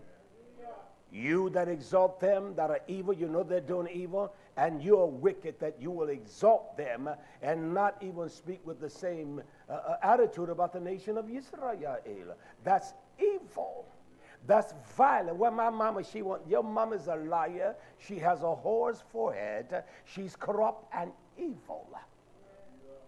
That's just a fact. Hallelujah. I want to open up this floodgate of pride. And I want to show us how dysfunctional the evil of pride is. You don't realize you turn quickly to Sirach. You don't have it. I want to show us something. That's why we got to tie. I want to show us something here. How I'm going to tie words in, all right? Go to Sirach chapter 10, verse 12. I want you to hear this. It says the beginning. And don't forget that, all right? The beginning. You'll hear that in Sirach? It says, Sirach 10:12. Does it say, it says the beginning? Anyone has that? Sirach chapter 10, verse 12. Yeah. What does it say? Are those the two words, Yeshua? The beginning, the Reshit? The Bereshit, it says that, right? That this is how we're ignorant. We don't see things. It says the beginning. In the beginning. Put your finger there, Zakin Benami. Hold that. Zakin Yeremiah. I want you to go to 1 John, Yochanan. 1 John. We're going to stay here in Sirach. I want to show you how I identify words. I don't read like you read. I don't do things the way you do. I'm indebted to us. I'm not trying to leave a legacy. I'm trying to leave his legacy and his truth. And when I'm dead and gone, son, one day I may die. I'm not that silly because I'm going to die. But I want you all to be nurtured up and strong, that you can assist each other and care for each other and help each other. I don't want no fragmented thing here. I want you all to understand the love and fellowship the way you do, and gravitate to each other, love each other, do things together, fellowship, go together, take wives and children together. That's what that purpose is all about. Not your little independence or your own little self-identity. I want you to do that and go shopping together and go to the stores together and cook together and let it be about me and us and us is equal with me. That's what this is about, not your own damn identity. Do you have 1 John chapter 3? I want you to read 1, 2, 3, 4, 5. Read to the end of the first sentence. John 3. John 3, read that. 1 John chapter 3, verse 8. Stand up and read. He that committeth sin. You hear that? What is sin? Sin is the transgression of the Torah, and it brings forth Ovin. He is the worker of iniquity. And pride works iniquity. That's the seal of your damnable twisted mind. Read on. He is of the devil. Why? For the devil sinned. For the devil what? Sin. The devil did what? Sin. You sure that's what it said? Yeah. When did he sin? From the beginning. From what? The beginning. From what? The beginning. What does it say in Shirah Kazakim Benamin? The beginning of what? The beginning of what? The beginning of what? The beginning of what? He sinned when? Talk so I can hear you.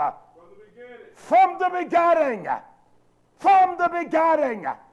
From the beginning. From the beginning. The king of those that are prideful. Listen, Todah, my friends. You don't get this or assess things this way by reading. You don't get it because we're careless and we think we're smart. Man, I read that yesterday. And you want to try to kick that off on someone? Don't kick it off on me, fool.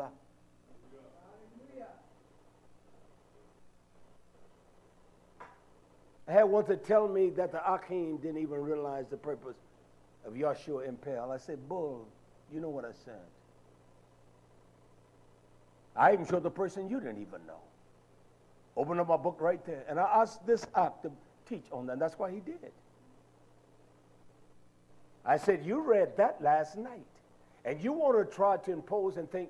I said, if you talked about it once they heard that, their pure minds were stirred up and they knew exactly what you were saying. That's just like me getting up here talking like this. You don't know what I'm saying. These I can't get up there, ask us a question. You don't know how that goes. But once you hear the matter, once it stirs up your eyes, oh, that's right. I can try to show you what I know, and I literally show you what I don't know. I want to go back to Sirach. I'm going to read it in entirety. It says in Sirach 10:12, the beginning of what? Gaon, pride. Who sinned from the beginning? The beginning of pride is when one departs from Yah. You know, my Ishah, I say, what do you think the seal is? She said, well, you know, we depart from Torah. We go away from Yah. I said, I'm not looking for the catalog of words. I'm looking for one word. She's scratching her head, trying, well, if we don't obey Torah, we don't. I said, I'm looking for one word. I'm not looking for the consortment of words. I want one word. She was hitting everything on time. And everything she said, I don't boast in her, but I don't study with her, but I see how she studies. I see that. I see how she gets up before me. And I see how before she exercised, she got that book open. I say, why are you still writing with pens and pencils? All these tablets you got. I don't write nothing if I don't have to. And I see what she does. I see that. It's not someone tells me, I see that. I see that. And when I talk to her when we go, I can see her response to me that there's a wonderful knowledge there, daughter. I like that. No foolishness. We don't go down the road laughing and clowning like jackasses. I'm preaching most of the way. I'm talking about Yah most of the way. That's how we do things. She's not sleeping. Then I get quiet and I go right back to preaching. That's how I do it. And so I'll do things like that. I want to see how was she even on the trail. And everything she said is here. But I didn't let her know that. I didn't tell her that. I didn't say one thing. Because it's easy to be seduced by pride. All right. It says the beginning of pride. The beginning of pride when one departs from Yah. I want to go back to 1 John 3:8. He that commits sin is of the devil. He that commits sin, how do you extract from that but in its dialogue here, how do you get anything out of that but that? We know what sin is a transgression against Torah. And when one transgresses Torah, they're full of pride. It says the beginning of pride is when one departs from Yah. And his love, she said this to me. Well, we turn away from him. Well, his love is turned away from his maker. How do we turn our hearts away from Yah? Well, we don't hear the Torah, my Zachi. Well, we don't obey what the Torah said. When we hear, we harden our hearts. We get upset. We get offended. We don't like what he said because he's digging in my house. He's digging at me. He's putting a knife in my gut. That's what it says. I don't give a damn about your gut. I don't give a damn about your house. What are you saying? That which oppose Yah, and we perpetrate, we allow. I don't give a damn about your house. I care about his bed, his house, and the authority of his will be carried out in his house. You do what you want in your house. You know, people don't understand. That's why I really don't go to homes. It's not that I don't want to go to homes. I just don't go to homes. Because I don't want people saying, well, he preached on that because he showed this here and that. No, I don't like going in. I've never done that. I just don't do it. You come to my house. He got his socks over there. They have to, sometimes they come. They got to move stuff. My friend was at my house, so they got to move the pillow out of the way. You got to move stuff to sit down. He came in my office the other day. Nobody here but us. He looks over there. Man, I got everything in my chair. I know what I got. Mr. Trump said, if I put my shirt on the floor, leave it there. But you know you can do that. There's no chair for him to sit down. He said, this chair got a pile of mess in it. He transferred it.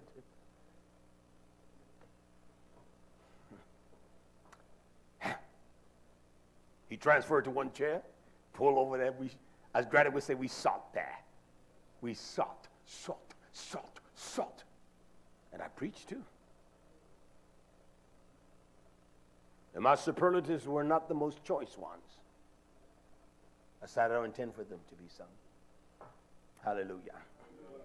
You see, when one turns away from their maker, when one departs, there are two aspects. You got to depart. How did you know you depart? You don't want to hear that. Pride, I don't want to hear that. You said it yesterday. Pride, see, when you turn away. Now, hold up now. You put your hand on your hip, you know that's effeminate, man. And you know that's an effeminate spirit. I don't care what you say. He said, first of all, when one departs from Yah, there's a colon, isn't it? So when one departs, it has a different aspect than when one he turns his love away from Yah. When one depart, they began to walk away. Well, okay, I know it's the truth, but Yah help me. But when one turned their heart away, they won't even allow their heart to receive truth. They won't allow their heart to receive one of the ruchem of Yah. And one of the ruchem of Yah, one of the ruchem is one of Musa, it's one of counsel, it's one of correction, it's one to tell you, you're full of pride, man. You inundated with your pride. And then we make excuses. We begin to allow our hearts to depart. We don't like that. We hate it. We despise it. That's why when Sophronia began to tell them devils, did they not stop their ears? And they ran upon that man and killed him. So we stop our ears. We allow our sin to stop our ears up. That's what pride does. That's the seal of the devil. Pride brings about the most violent evil there is on the face of the earth. There's nothing like pride. And one day I have taught on pride, but I'm going to teach again. I've grown older. I'm more mature than what I preached 10 years ago, 15 years ago. I understand the dynamics of words like that. I know them. I know how to research them to a greater degree than you. I know how to look them up and define and look at all of the synonyms and antonyms and all things that the makeup of pride, the personality, the all different functions of pride. That's how I study for us. That's how I labor for us. I leave no stone unturned. That's the beginning of pride. When one departs from Yah, when one go against Yah, shatan, he departed from Yah, didn't he not? He committed sin, and the devil sinned from the beginning. Why? For the purpose of his sin, the Son of Yah was manifest that he may destroy the works of the devil, that he might not actually destroy them, but he might. And that he might, there's a possibility he cannot destroy that in us. There's a possibility because we've turned our hearts away and our minds are not willing to obey Yah. In YHWH, he cannot destroy those works.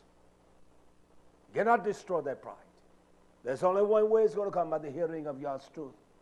that we have the same mind that was in Yahshua. We must let that mind be in us. Getting back to Sirach 10:12, he says in verse 13, for pride is the beginning of sin. Who sinned from the beginning? Who sinned from the beginning? Shatan. That's what he said. Shatan. So he's the king over those of what? Of pride. He sinned from the beginning, and he seals them so tight, there's nothing, not the ruach, not the spirit of life, not the air, nothing is getting through. The seals of Shatan. We better bless Yah every day, that he shows and reveals unto me my violent reproach and my ways that are not right. We ought to bless him. I bless him for the books and the writing of the books. I bless him that he grants me time that I can, even when I'm hurting and tired. I do hurt now, YisraYah'ale, for all of my ignorance in the past. But I do take time in this book. I don't rush through this book. I don't just read and try to compile us something to hear. It must come from the heart of Yah. And I hear his words speaking to me all the time. No, I don't hear the voice of HaMashiach, but I hear him speaking because his word speaks to me. He said, for pride is the beginning of sin. Pride is the beginning of sin. It says he committed sin, he that commits sin of the devil, for the devil sinned from the beginning. You can't deny it that. You can't separate that from Shirach to Yochanan. And so we know pride will cause us to sin. And he whom cling to it shall pour out abomination.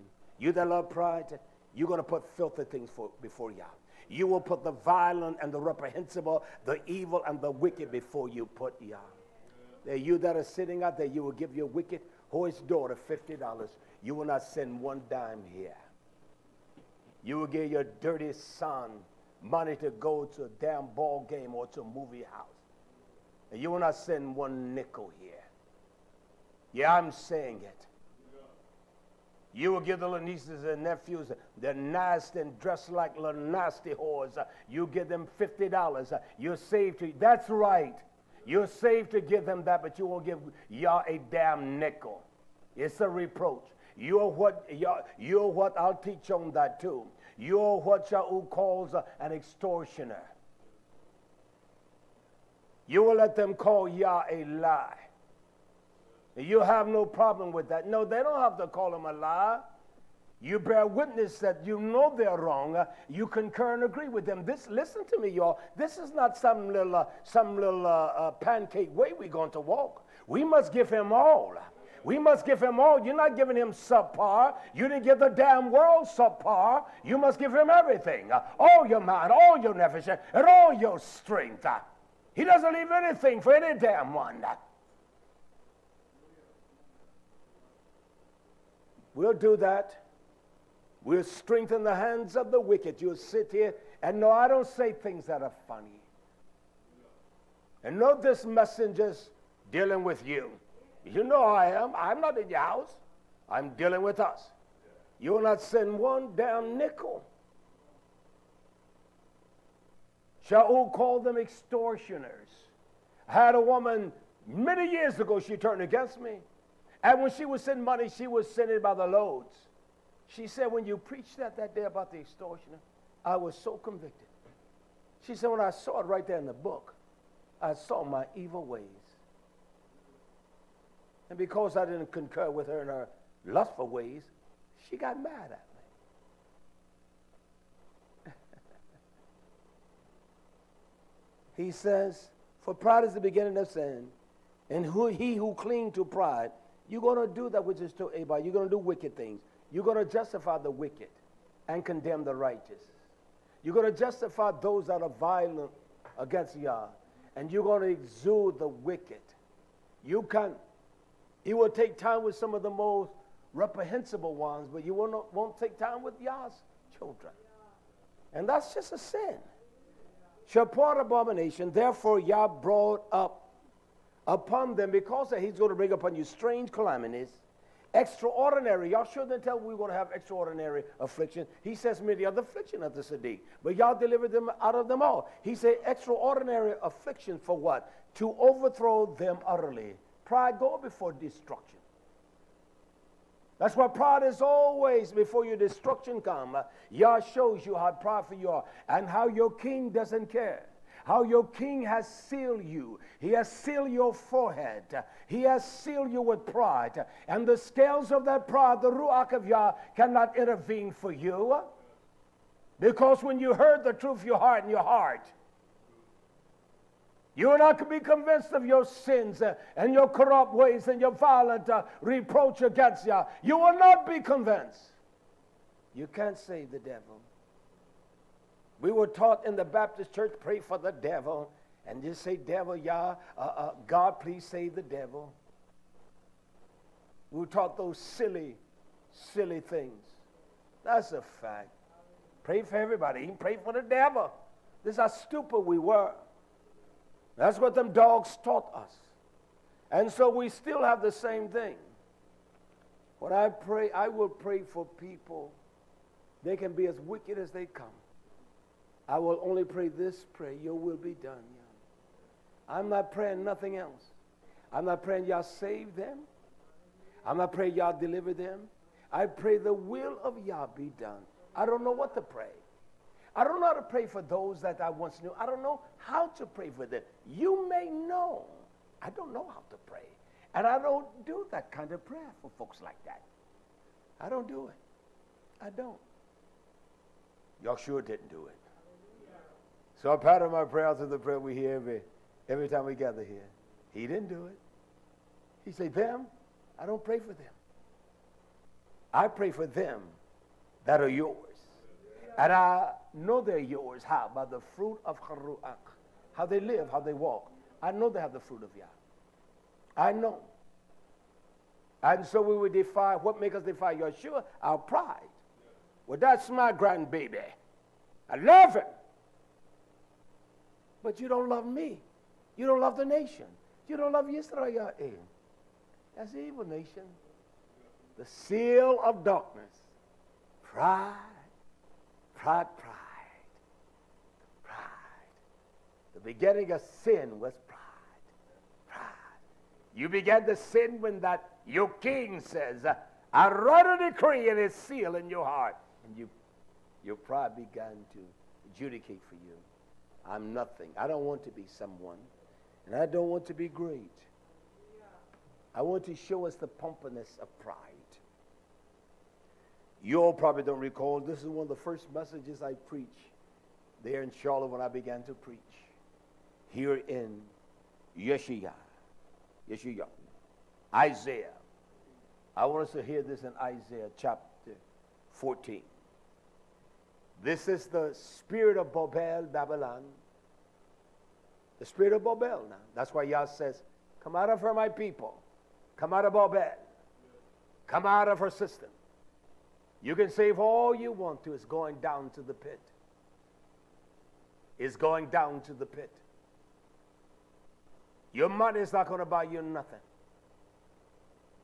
Your funds are not, you're trying to save and make more. You're going to die, fool.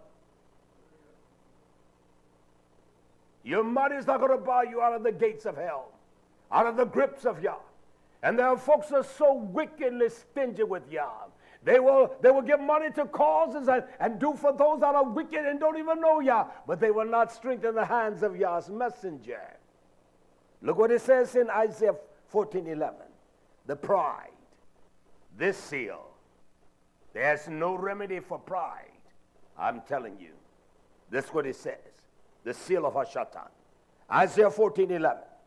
He's talking to this king, metaphorically, and he's talking to the spirit of Babel. He talks about his Gaon, here in verse 11. Your pomp, your pride, your majesty, your exaltation.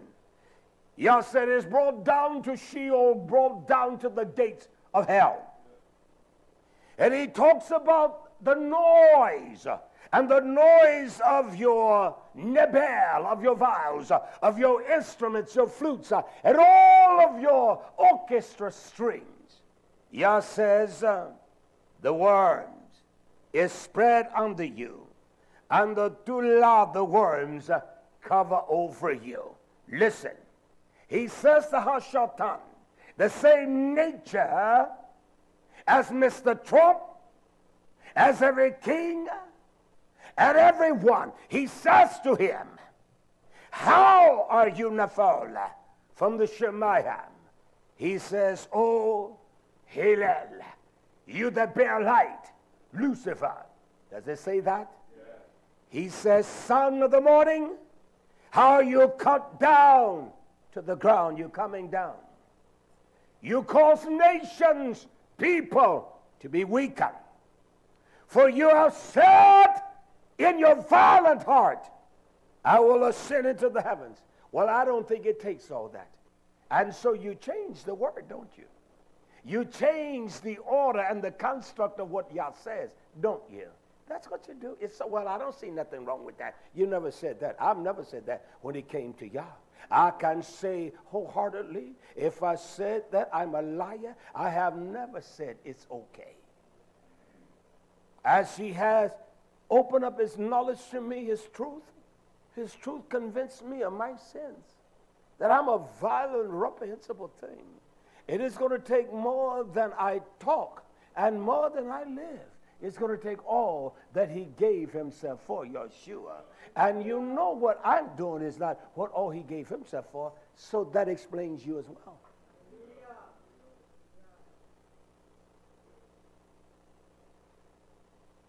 He said, how are you brought down, devil? You said, I will exalt my throne above the stars of Yah. Is that pride or arrogance? That is beyond hubris. I would never say that. We're liars. Well, I don't see nothing wrong with that. I know what Rayach, I love Rayach, but, you know, sometimes it can get a little wild. I know what I'm saying. You're not even a student of the word. You don't even spend it. I spend more time in the book in a week than you spend in a whole month. That's a fact. You're going to tell me that I spend more time in the book in a week than you spend in a whole year. Man that tried to understand grammatics and language that I was birthed into, understand words and the dynamics of them, that I will have the clear picture. You don't do that. So how are you going to tell me I'm wrong by what? Your feelings and your pride? You said I'm going to exalt myself above that word. Well, you know what I mean. You know what I mean when I said I'm proud. That ain't what I mean. Yah says pride was the beginning of sin. So you would denounce Yah because you're proud. You're proudful. You're full of pride. So you're going to overshoot what Yah says? And you're going to apply your own description of definitive to it? But that ain't what I mean. I'm proud of Yeshua. You're proud of him. You're going, well, that don't mean it like that. What other way you mean? Pride as a definitive. You didn't define that. Yah defined it. It's arrogant. It's hubris. Well, I don't mean it like that. I'm just happy. Well, I'd rather you say I'm happy because of Yeshua. I am too. I bust him in his chest every time I see him. He's the only one. I put a right straight jab in his chest. Boom! And he smiles like that and gives me a hug.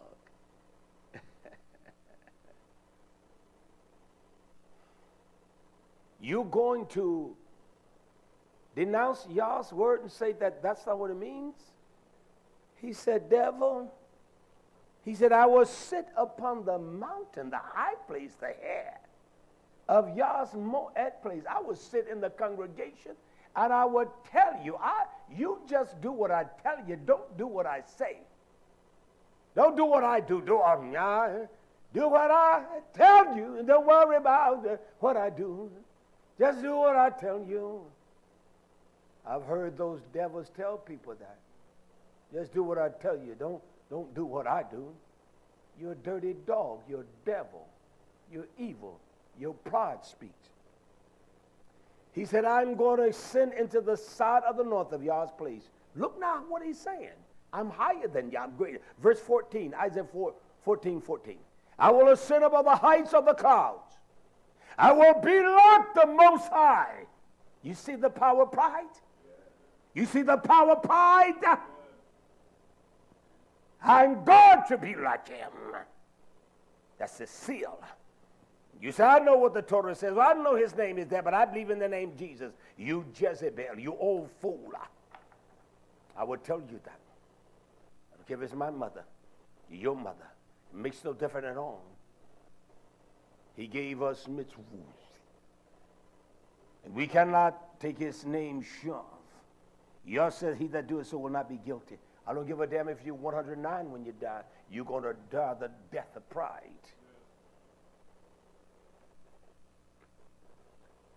It's just a fact. You know, I repudiate people that I say, don't use that. Or don't say that. I'm not that. Don't. You know, we will let people talk any kind of way around. I don't let them do that. And I don't teach Yah to them. Do not call us that. Do not call us guys. Do not address my wife that way. Don't tell me that. I do that to the world, and I don't back down. Hey, buddy, don't call me buddy. I'm not your buddy. I'm not. No. I know what the word buddy means. It's a hybrid for friend, but I'm not your friend that way. You call me buddy. You call your dog buddy. You don't call me buddy. You don't call me buddy. You don't call me buddy. Hey, buddy. No. And I don't back down for no one. I don't care how big, how strong. It makes no difference to me. And there are things you're not going to say in my presence. There are things you're not going to say. And those that are fools, I don't even discuss Yah with them. So I don't cast his pearls before swines. Or give that which is kadosh to dogs. They're dogs. I don't give that to everyone. Someone come with me with that foolish, the Lord Jesus. I said, I tell you, go on with him. I hear you. I don't sit for their conversation. Now, if you want to hear me talk, you be quiet and I'll talk. And once I do that, they all get quiet. I've done it to shut them up. I do it to shut men up. I do it to shut them up. I'm not going to be at ease in Zion to allow them to bring upon such violent reproach to his name. He talked to a people of the Hebraic tongue, and to say that his name is the Lord Jesus, you are a wicked liar and damn Jesus Christ. He's a damn dog. All I know of Jesus, he was a white boy like a hippie. You folks all with your superficial hypocrisy and say it doesn't mean anything, you're a damn lie. They ingrained that in my mind, that this white boy dressed like a hippie, and everything I knew that was totally against that. Cut your hair, boy. You don't grow no hair like that. I'm not going to stop talking like that. You that are white and wicked, you are offended. You that has no bearing on you, you know it's the truth. And they took that damn white lie to every nation, every country, and made the people subjected unto that. And they still with their white Catholic Jesus damn lie. Oh, it's the loud Jesus, damn Jesus. And I said, get out of here if you are afraid. You know who it is. You have them so they won't even talk about that religious stuff. You coming back? Oh, what did he say? Tommy been down. He's coming back talking that religious talk. They won't talk religious talk to me. They know better. They know better. Because I don't play. I don't play with no man, and I don't play with no woman, and I don't play with children. I don't play with them. And so when we get comfortable with lies, those that are prideful, you tell them his name and they still with the Lord Jesus. That's pride there. They're not going to denounce their king. They're not going to denounce their king. And that's a fact. May I move a little further? I want to finish this. Yeah, I got it. I will have time. Hallelujah. Yah says in verse 15, yet you're brought down to hell, to the side of the pit. He said, you're nothing but a nasty devil. He said, the nation shall look, he said, and they that see you shall narrowly look upon you. Those that see Babel, those that are full of confusion, those that have no root in YisraYah'ale, and consider you saying, is this the man that made the earth to tremble and did shake the kingdom? Is this little weak thing? You look at these men today, these little boys on television, or someone like Benny Hinn.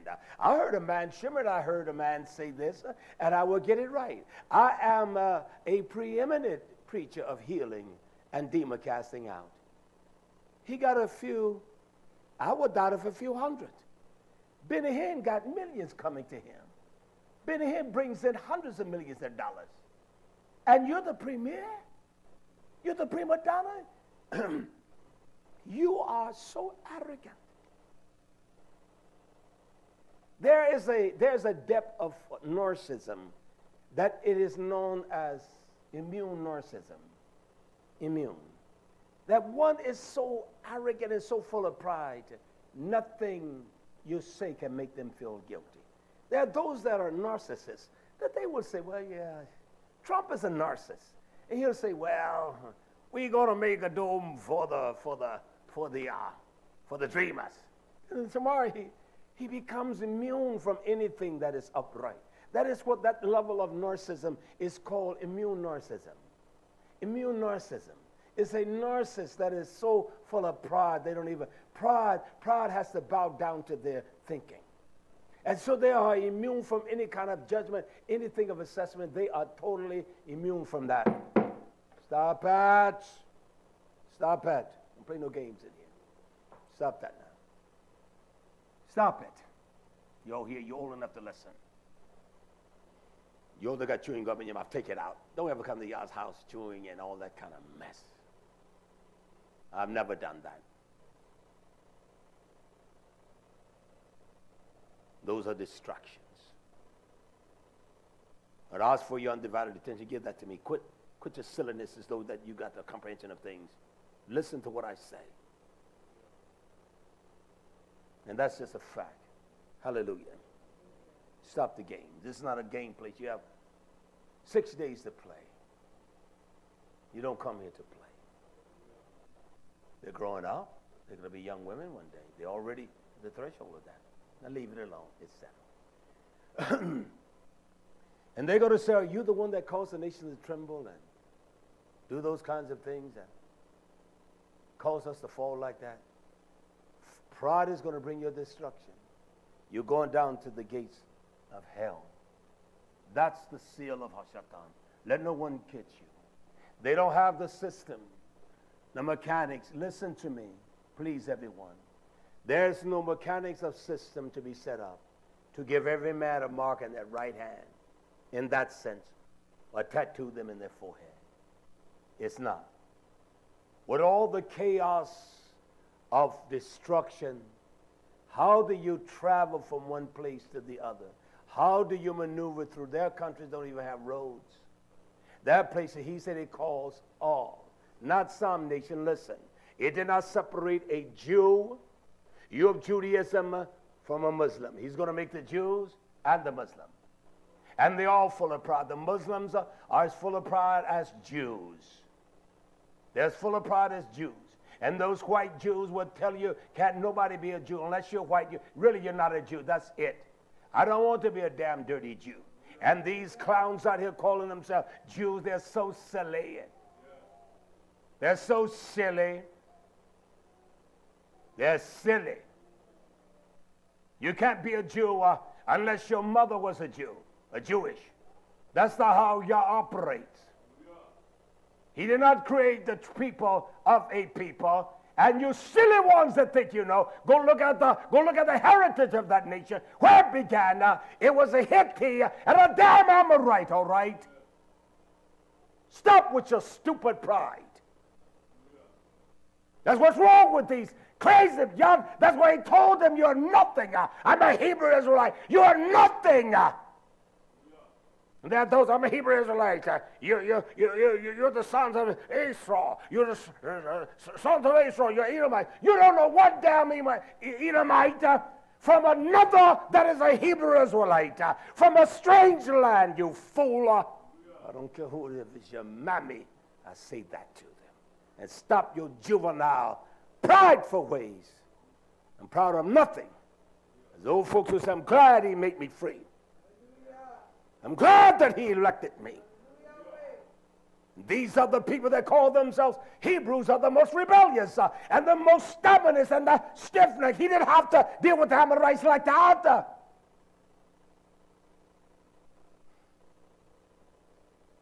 Those that would help the nation.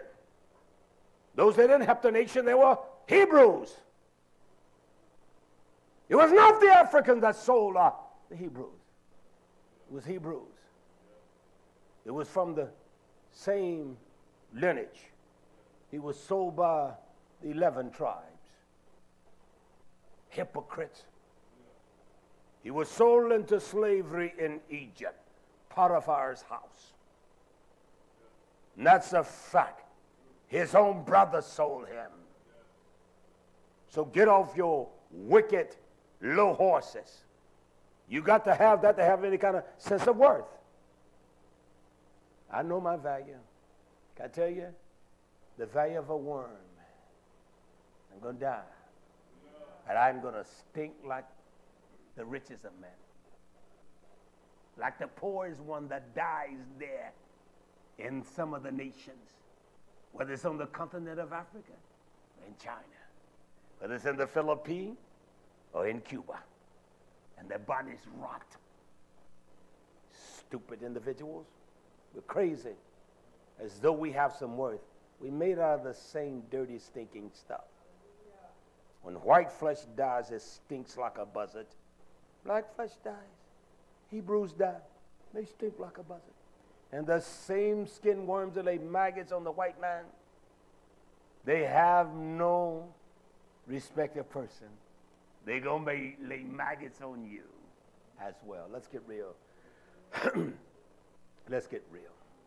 It's going to take this kind of talk to get us right. Huh? Nothing else, mother. It's going to get us right. That's why we constantly do the same thing. Quickly here. I want to move quickly. I have a few minutes. Obadiah, quickly.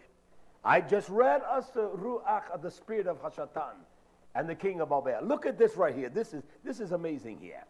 In Obadiah chapter 1 verse 2, I'm going to read Obadiah chapter 1 verse 2. Obadiah chapter 1 verse 2. Listen to this. Behold, I have made you small among the heathens. Yah has made us small among the heathens.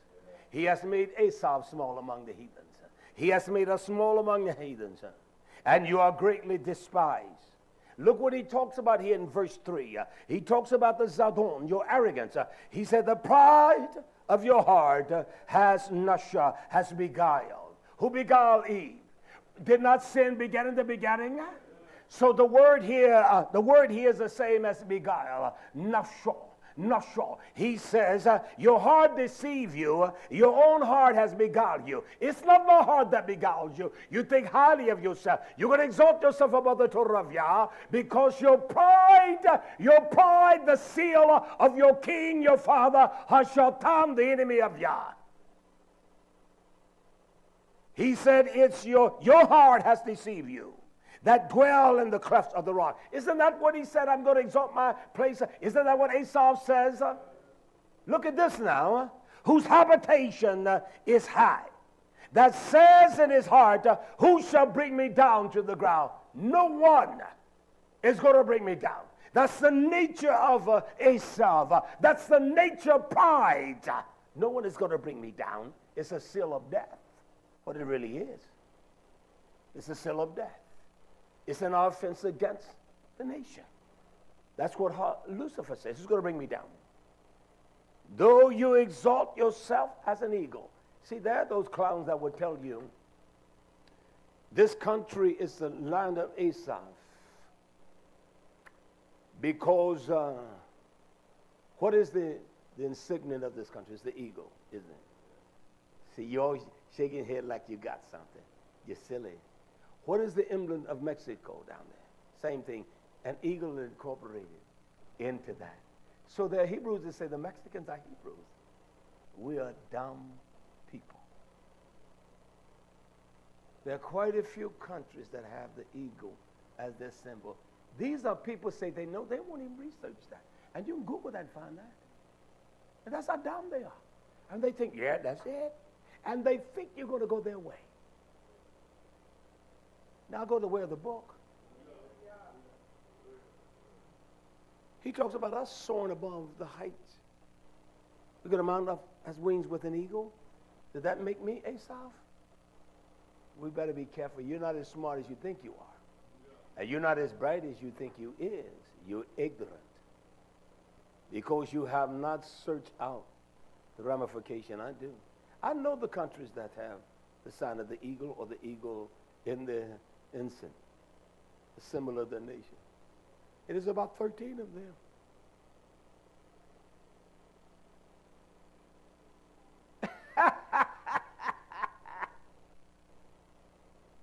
But you think you know.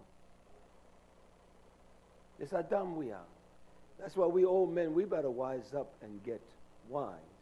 Not smart. You ought to become wise. Wise. Hallelujah. I don't care if you don't like me. I don't care if you never speak to me. I don't care if you turn this off and walk away. I don't care if we walk away from me. You're not going to change one thing. Nothing. Nothing. I was here before you found me, and I was here before many found me. So I was going to stay here and live. And when my time is up, I was going to lay down my life. I ain't going to fight. I'm ready. I'm ready to go. That's fact. He said, though you set your nest among the stars, thence I will bring you down, says Yah. Isn't that how we think? We think we're bright, we have light. That's how pride blinds you. Nation, listen to me. It's not going to be some mechanical seal of the people. It's not going to be, oh, they got the chips out, and who doesn't talk about that? They are just reverberating and repeating for others. They have not even searched it out. They have maybe read a few paragraphs on Google somewhere. But to understand the legitimacy of that, they've never searched it out. It's about the size of rice, and everything is going to be on there. Hell, the credit card says, oh, don't work that well today. You know, people still beat the credit cards and the PayPals and all of that. People still play them. The best of the computers, they don't have what they call hackers. They don't have that. You're IT professional. That's why there are no hackers. No. They don't hack into the Democratic system to find out email from Miss Hillary Rodham Clinton because they're too smart. No, my friend. No, I will challenge you. And yet, when corporations want to understand what the hackers are doing, they go find the hackers. Because they do things differently. It's not the norm of how it's operated. You understand? They go to the hackers. They beat anything. They hack. So this is the duplicity of us as a people. We're stupid.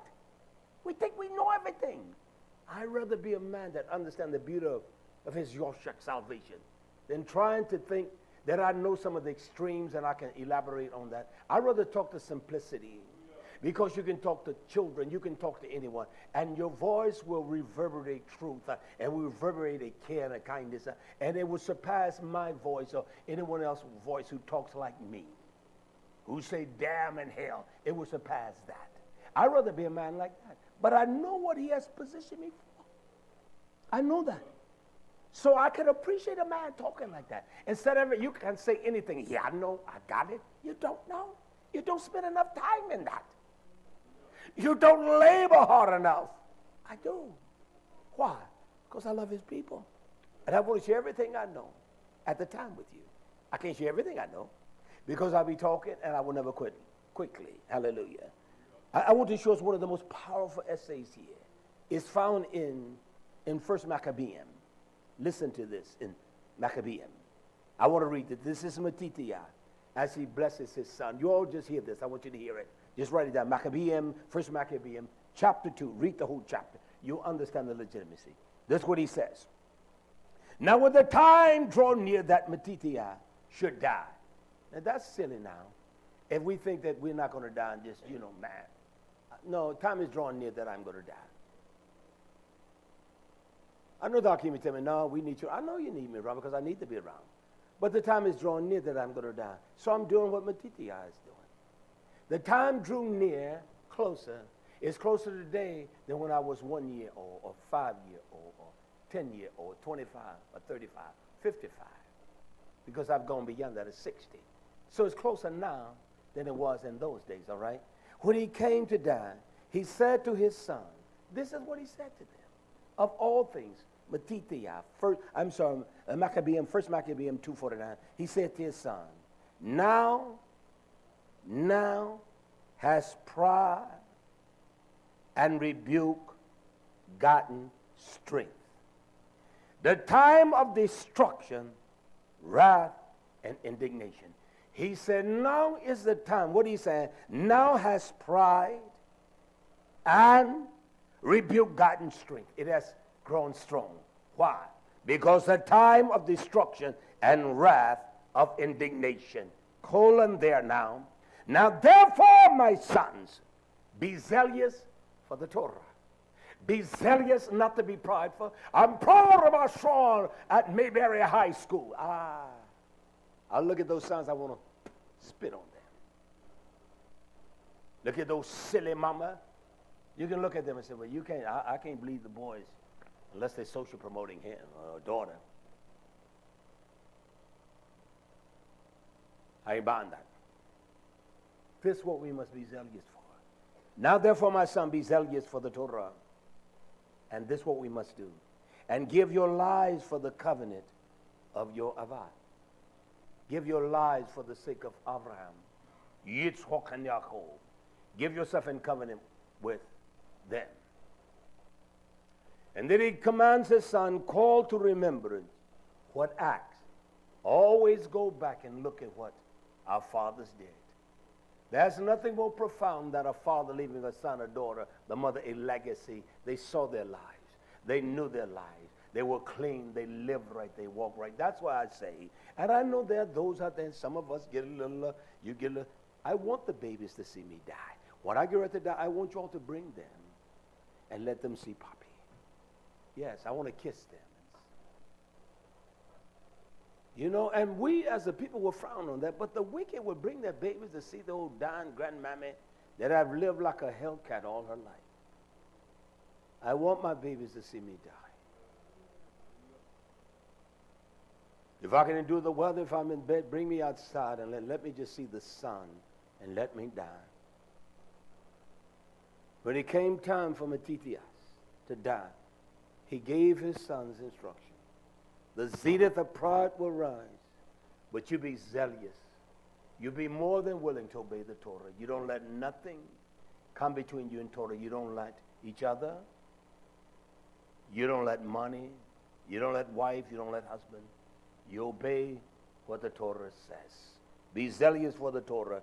And he gave them a testimony. He said, call, always zachar. Always remember what acts our fathers did in their time. Why? We're reminded. Things they did, you do. Things they did, you don't do. So shall you receive a greater honor and an everlasting name. That's what he gave his sons. He didn't give them no land or nothing like that. He gave them heritage of truth. He didn't give them no house or nothing like that.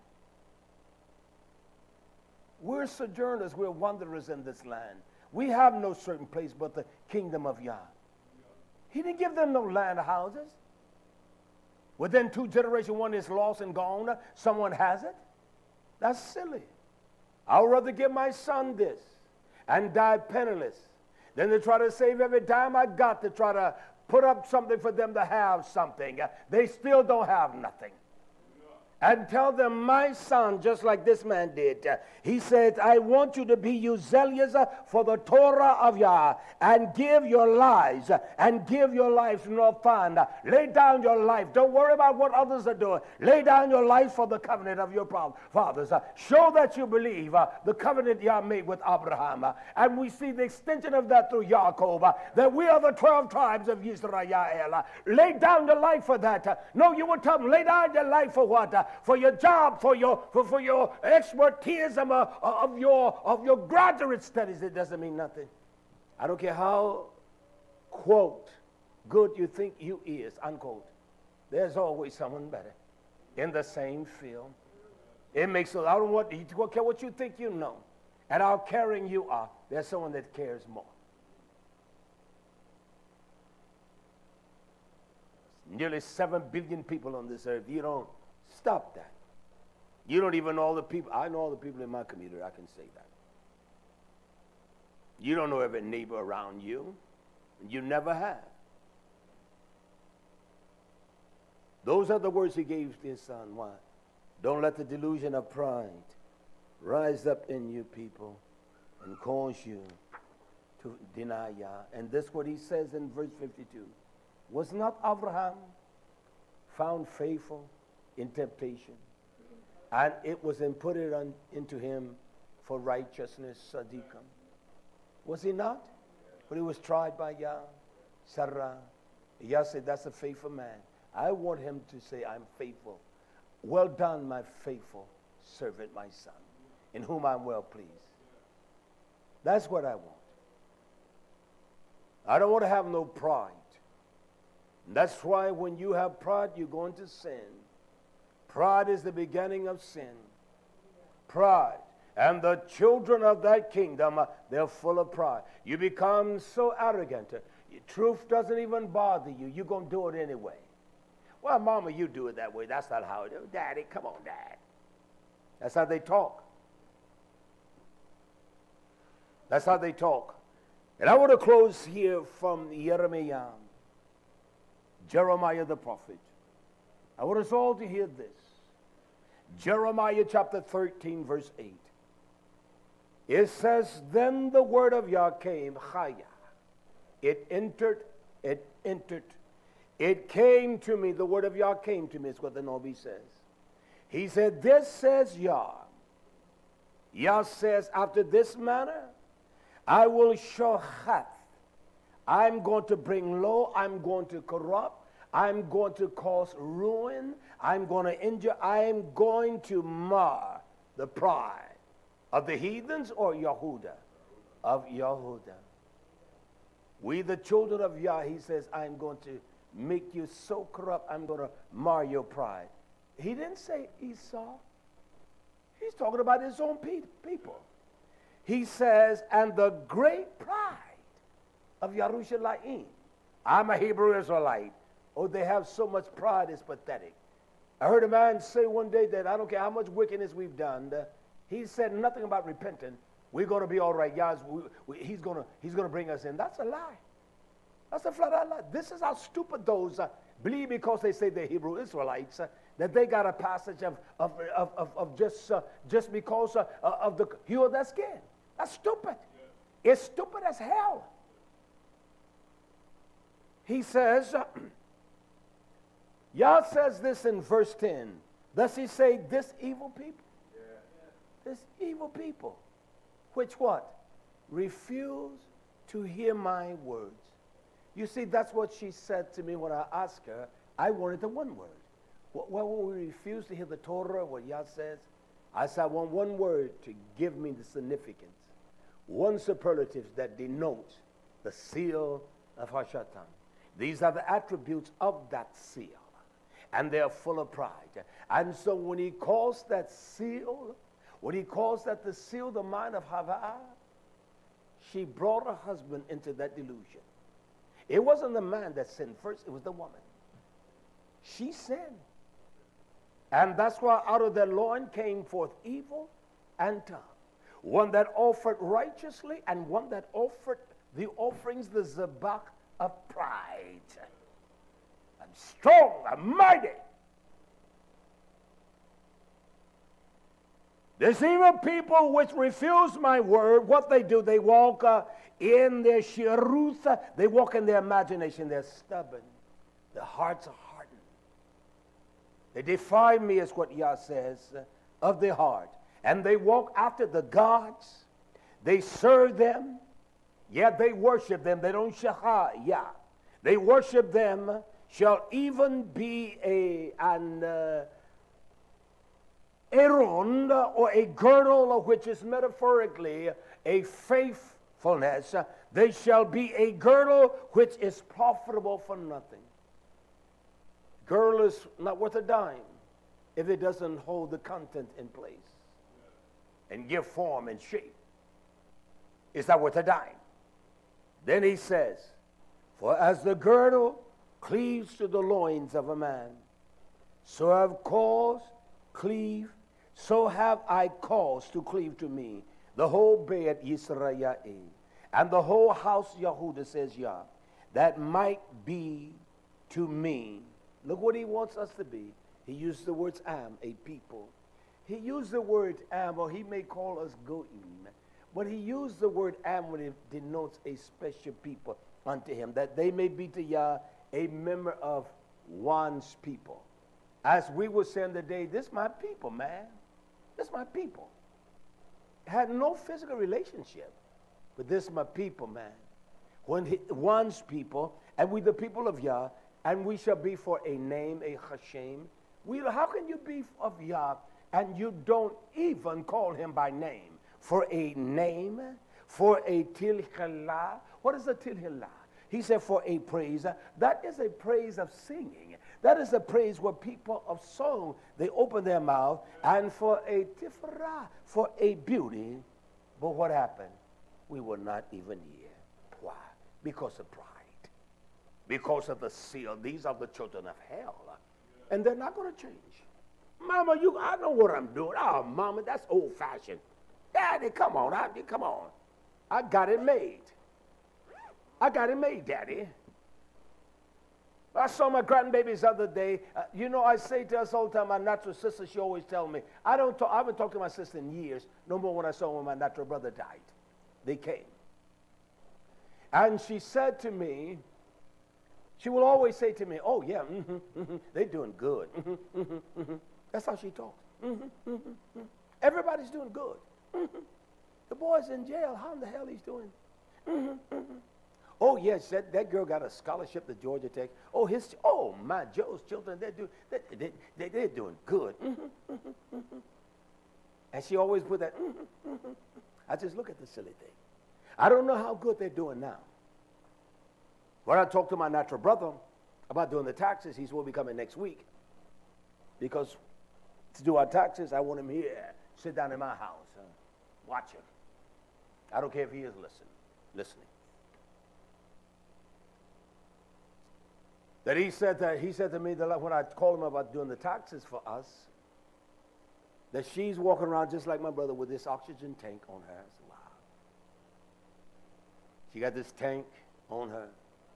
But it's always how people say, oh, she's doing good. And that's how we talk. Oh, they're doing so good. One that lived here one time, she said to my Israel, oh, my son, he's not like the rest of them. He's a good boy. He's a man now. We always say that, oh, they're doing good. Oh, man, they're doing so good. That's how we talk. We believe those lies too. They can do good. I'd rather do tough. I'd rather do excellent. See the word good, it comes from the German language, it's gut, G-U-D. It implies and infers God. They're gods, so they're going to be like gods. And so that's what it implies. That's why I eradicate words out of my vocabulary. That's just me. I don't care, we can be old, and that doesn't change anything. We can change ourselves. I hear things, I don't do them. Oh, they doing good. I just looked at that heifer. Can I give you a hug? You're not on hug with me. She's nasty and unclean. You say what you want to. That's me. I don't rejoice in her. He said that she had an operation. She got this tank she walks with and said she's going to be moving back this way. I said, okay, that's all right, maybe.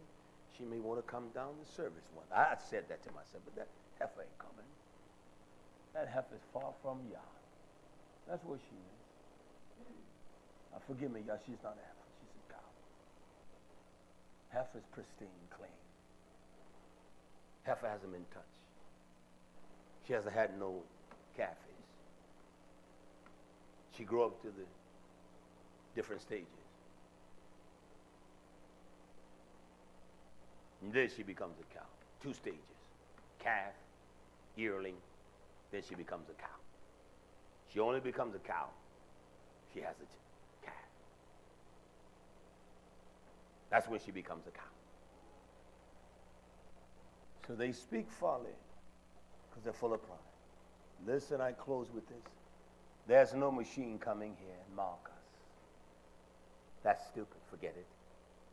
There's not going to be someone with some kind of etcher and And someone with some of the needle, that folks are not going to let them put no needle on. And he calls all men, all, great and small. What's between that? What's between rich and poor? I'm beneath that because I'm not great. I'm beneath small. And I don't say that to be humorous. I say that because that's what I am. I'm going back to what I was made of, dirt, dust. That's what I'm going back to. Don't embalm me because I want the skin worms to eat me. That's what I want. Sure, the old body won't see corruption in the sense, let it rot at its process. That's what I want. Some of us, you know, you all listen to me. You all know what matter. Don't listen, because you know how I'm going to talk. Don't listen. I'm just being honest, because you know how I'm going to talk. And you know I'm not changing anything for you. No one. YHWH told you he loved you, and that doesn't change you. Someone loves you like that? There ain't nothing like it. Come on, man, got a wife that loves him. That's beautiful. That's beautiful. She got a man that loves her. What's greater than that?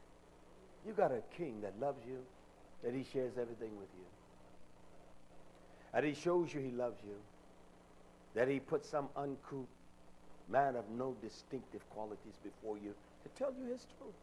And you know it's the truth. You know it's the truth. You know I'm not a charlatan or liar, trying to rob you of money. I've never done that. I've never done that. And I could have 400 or 500 people taking their money. I've never done that. And these, they call themselves Hebrews, what they call camps. They got all kinds of dues you got to pay. Oh, they don't say pay your tithes. No, send your tithes and offerings here for the house of Yah. He gave a proper portion.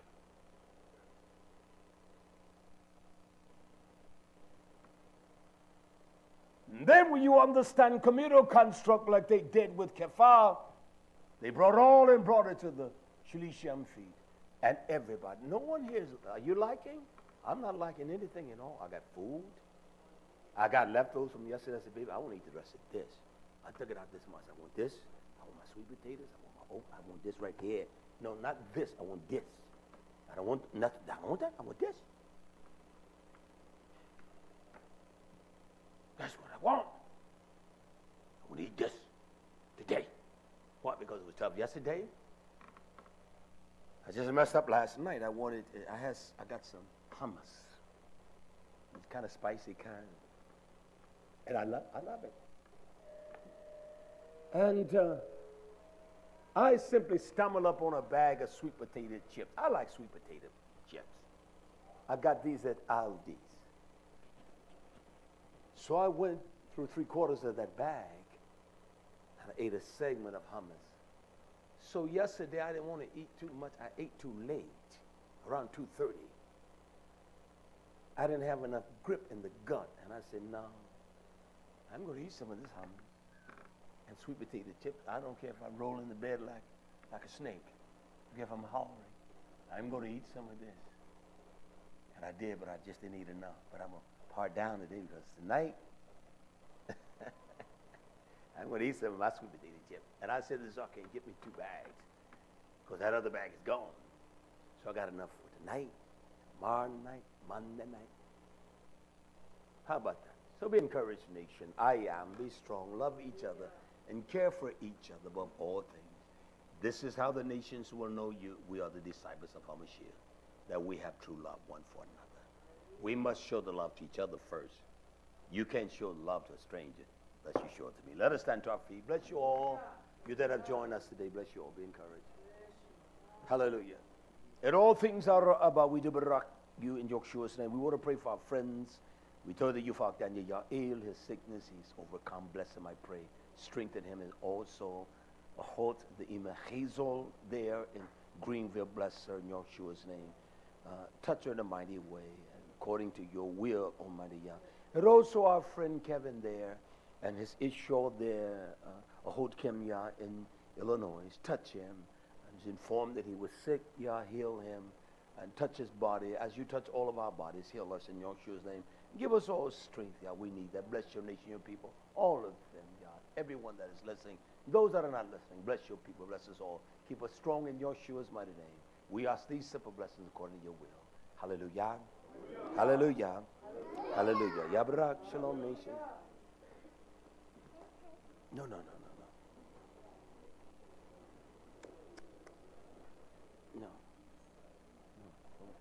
No, you're not. No, you're